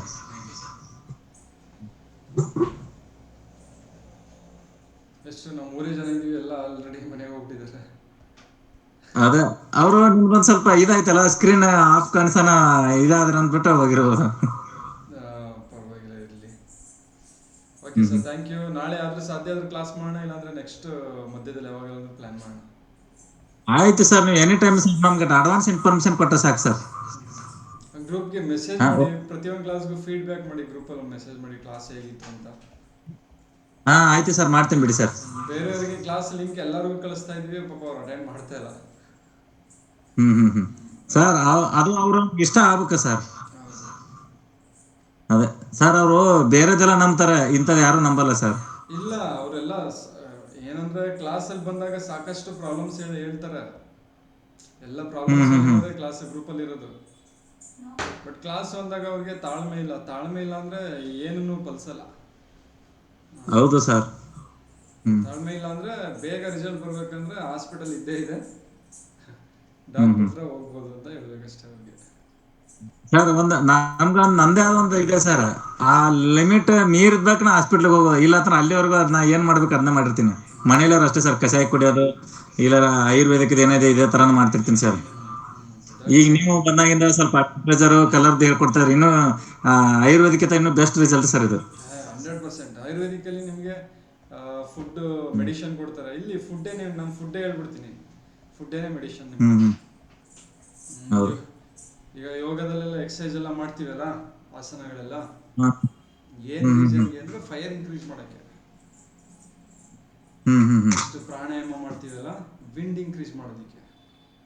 Next meditation ಮಾಡ್ತೀವಲ್ಲ, ಜೀರೋ ಇನ್ಕ್ರೀಸ್ ಮಾಡೋದಿಕ್ಕೆ. ಪಂಚಭೂತಗಳೆಲ್ಲ ಪ್ರತಿಯೊಂದ್ರಲ್ಲೂ ಬಂದು ಹೋಗ್ತಾ ಇರುತ್ತೆ. ಇದಾದ್ಮೇಲೆ ನಮ್ಮ ಜೀವನ ಕರೆಕ್ಟ್ ಆಗುತ್ತೆ ಅಂತ. ಓಕೆನಾ? ನೋಡಿ, ಫಸ್ಟ್ ಫೈರ್ ಇನ್ಕ್ರೀಸ್ ಮಾಡ್ತೀವಿ, ಆನಂತರ ಲಂಗ್ಸ್ ವಾಯುತತ್ವನ ಇನ್ಕ್ರೀಸ್ ಮಾಡ್ತೀವಿ. ನೆಕ್ಸ್ಟ್ ಲಾಸ್ಟಲ್ಲಿ ರಿಲ್ಯಾಕ್ಸ್ ಮಾಡ್ತೀವಿ, ಶೂನ್ಯತ್ವ. ಅದಾದ್ಮೇಲೆ ಸ್ವಲ್ಪ ಪ್ರವಚನಗಳು ಕೇಳ್ತೀವಿ, ಅಲ್ಲಿ ಬರುತ್ತೆ. ಅದಾದ್ಮೇಲೆ ಮನೆಗೆ ಬಂದು ಒಳ್ಳೆ ಫುಡ್, ಭೂತತ್ವ ಸಿಗುತ್ತೆ. ಒಂದೊಳ್ಳೆ ಜೀವಸ, ಒಂದೊಳ್ಳೆ ಹಾಲು ಕುಡಿತೀರಾ, ನೀರು ಕುಡಿತೀರಾ, ಜಲತತ್ವ ಸಿಗುತ್ತೆ. ಜಸ್ಟ್ ಎಲ್ಲವೂ ಪ್ರತಿಯೊಂದು ಬಂದು ಹೋಗ್ತಾ ಇರುತ್ತೆ. ಎಲ್ಲ ವಿಷಯದಲ್ಲೂ ಬರ್ಬೇಕಿದು. ನೀವು ಜಿಮ್ ಮಾಡಿದ್ರು ಸೇಮ್ ಬರಬೇಕು. ಇದು ಯಾವಾಗ ಬರೋದಿಲ್ಲ, ಹ್ಮ್ ಈ ಪಂಚಭೂತಗಳು ಯಾವಾಗ ಬರೋದಿಲ್ಲ, 1-2 ಮಿಸ್ ಆಗ್ತವೆ, ಅವ್ನು ಏನೇ ವರ್ಕೌಟ್ ಮಾಡೋರು ಪ್ರಾಬ್ಲಮ್ ಬರುತ್ತೆ. ಜಿಮ್ ಮಾಡೋರು ಹಾರ್ಟ್ ಅಟ್ಯಾಕ್ ಆಗುತ್ತೆ ಅಂತ ಹೇಳ್ತೀನಿ. ಅವರು ಈ ಪಂಚಭೂತಗಳನ್ನ ಒಳಗಡೆ ತಗೊಳ್ಳೋದ್ರಲ್ಲಿ ಎಲ್ಲೋ ಒಂದು ಕಡೆ ಮಿಸ್ ಆಗ್ತಾ ಇರುತ್ತೆ. ಫಾರ್ ಎಕ್ಸಾಂಪಲ್ ಪುನೀತ್ ರಾಜ್ಕುಮಾರ್ ಅಲ್ಲ ಸರ್, ಜಿಮ್ ಮಾಡ್ತಾರೆ ಉದಾಹರಣೆಗೆ, ಅವರು ಅಂತಲ್ಲ, ಬೇರೆ ಯಾರನ್ನಾದ್ರೂ ಬೇರೆ ಬೇರೆ ರೀಸನ್ ಇರುತ್ತೆ ಅವ್ರಿಗೆ. ಉದಾಹರಣೆಗೆ ಯಾರು ಜಿಮ್ ಮಾಡ್ತಾ ಇರ್ತಾರೆ, ಜಿಮ್ ಮಾಡಿ ಏನು ಮಾಡ್ತಾರೆ ಅಂದರೆ ರೆಸ್ಟ್ ಮಾಡಲ್ಲ, ಶೂನ್ಯಕ್ಕೆ ಹೋಗಲ್ಲ, ಮಾಡಿದಂಥ ಮಸಲ್ಸ್ಗೆ ರೆಸ್ಟ್ ಸಿಗಲ್ಲ, ಓಕೆನಾ, ಜೀರೋಗೆ ಹೋಗಲ್ಲ, ಕತ್ತಲ್ಗೆ ಹೋಗಲ್ಲ, ಆಗ ಅದು ಮಿಸ್ ಆಗುತ್ತೆ. ನೆಕ್ಸ್ಟು ವಿಂಡ್ ಸಿಗಲ್ಲ, ಗಾಳಿ ಸಿಗಲ್ಲ, ಲಂಗ್ಸ್ಗೆ ಉಸಿರಾಟ ಸಿಗಲ್ಲ, ಆಕ್ಸಿಜನ್ ಸಿಗಲ್ಲ ಬಾಡಿಗೆ, ಬರೀ ಫೈರ್ ಇನ್ಕ್ರೀಸ್ ಮಾಡ್ತೀರಾ ಅಷ್ಟೇ. ಆಗ ಅದೊಂದು ಮಿಸ್ ಆಗುತ್ತೆ. ಹಾಗೆ ಮಿಸ್ ಆದಾಗಲೂ ಅದು ಸಂಬಂಧಪಟ್ಟಂಥ ರಿಲೇಟೆಡ್ ಪ್ರಾಬ್ಲಮ್ಸ್ ಬರೋದಕ್ಕೆ ಸ್ಟಾರ್ಟ್ ಆಗುತ್ತೆ. ಆ ಟೈಮಲ್ಲಿ ಹಾರ್ಟ್ ಅಟ್ಯಾಕ್ ಆಗೋದು, ಕಿಡ್ನಿ ಫೇಲ್ಯೂರ್ ಆಗೋದು, ಕಿಡ್ನಿ ಸ್ಟೋನ್ ಆಗೋದು, ಹೀಗೆ ಎಲ್ಲ ಬೇರೆ ಬೇರೆ ತುಂಬ ಫ್ಯೂಚರ್ ನಾನು ಹೇಳ್ತಾ ಹೋಗ್ತೀನಿ. ಅಕ್ಯುಪಂಕ್ಚರ್ ಕ್ಲಾಸ್ ಅಂತ ಬಂದಾಗ ಕಂಪ್ಲೀಟ್ ಲೈಫ್ ಸ್ಟೈಲ್ ಬಗ್ಗೆ ಹೇಳ್ತಾ ಹೋಗ್ತೀನಿ. ಯಾವ ಟೈಮಲ್ಲಿ ಯಾವ ವರ್ಕ್ ಮಾಡಬೇಕು, ಎಕ್ಸಸೈಸ್ ಮಾಡಿದ್ರೆ ಯಾವ ರೀತಿ.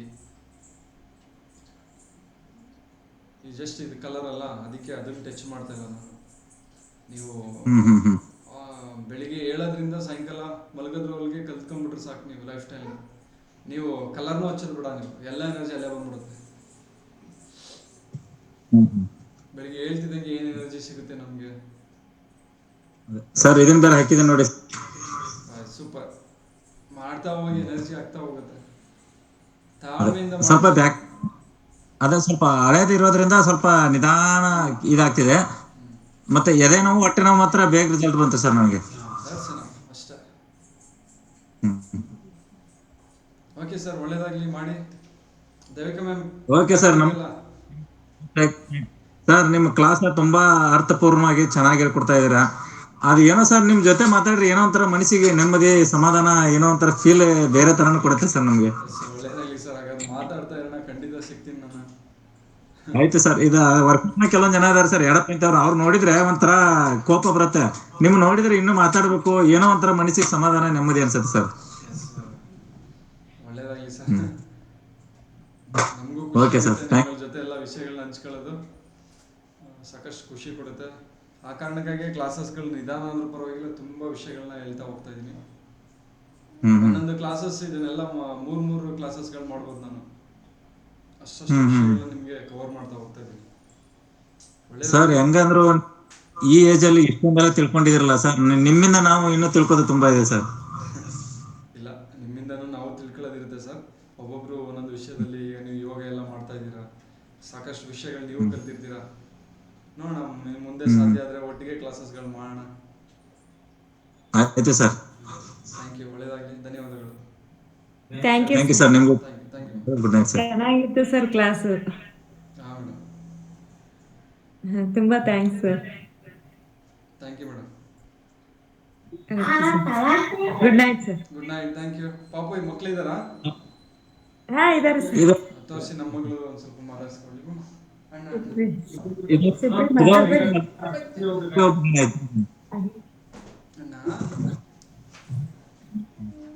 ಅಣ್ಣ ನೋಡಿ, ಹಾಯ್ ಮಾಡು, ಹಾಯ್ ಮಾಡು, ಹಾಯ್. ಊಟ ಆಯ್ತಾ ಅಣ್ಣ? ಊಟ ನೋಡು. ಅಕ್ಕ ಇಲ್ಲಿ ಅಕ್ಕ ಇಲ್ಲಿ ಮಲಗಿದ ಸರ್. ಮಲಗ್ಬಿಟ್ಟು ಅಕ್ಕ ಮಲಗಿ ನೋಡಮ್ಮ ಅಲ್ಲಿ. Okay sir, bye. ಮಲ್ಕೊಂಡಿದ್ದೀರಾ ಸರ್? ಗುಡ್ ನೈಟ್, ಮಲಗಿ ರೆಸ್ಟ್ ಮಾಡಿ. Okay sir, good night. Okay, bye. Okay sir, bye, good night.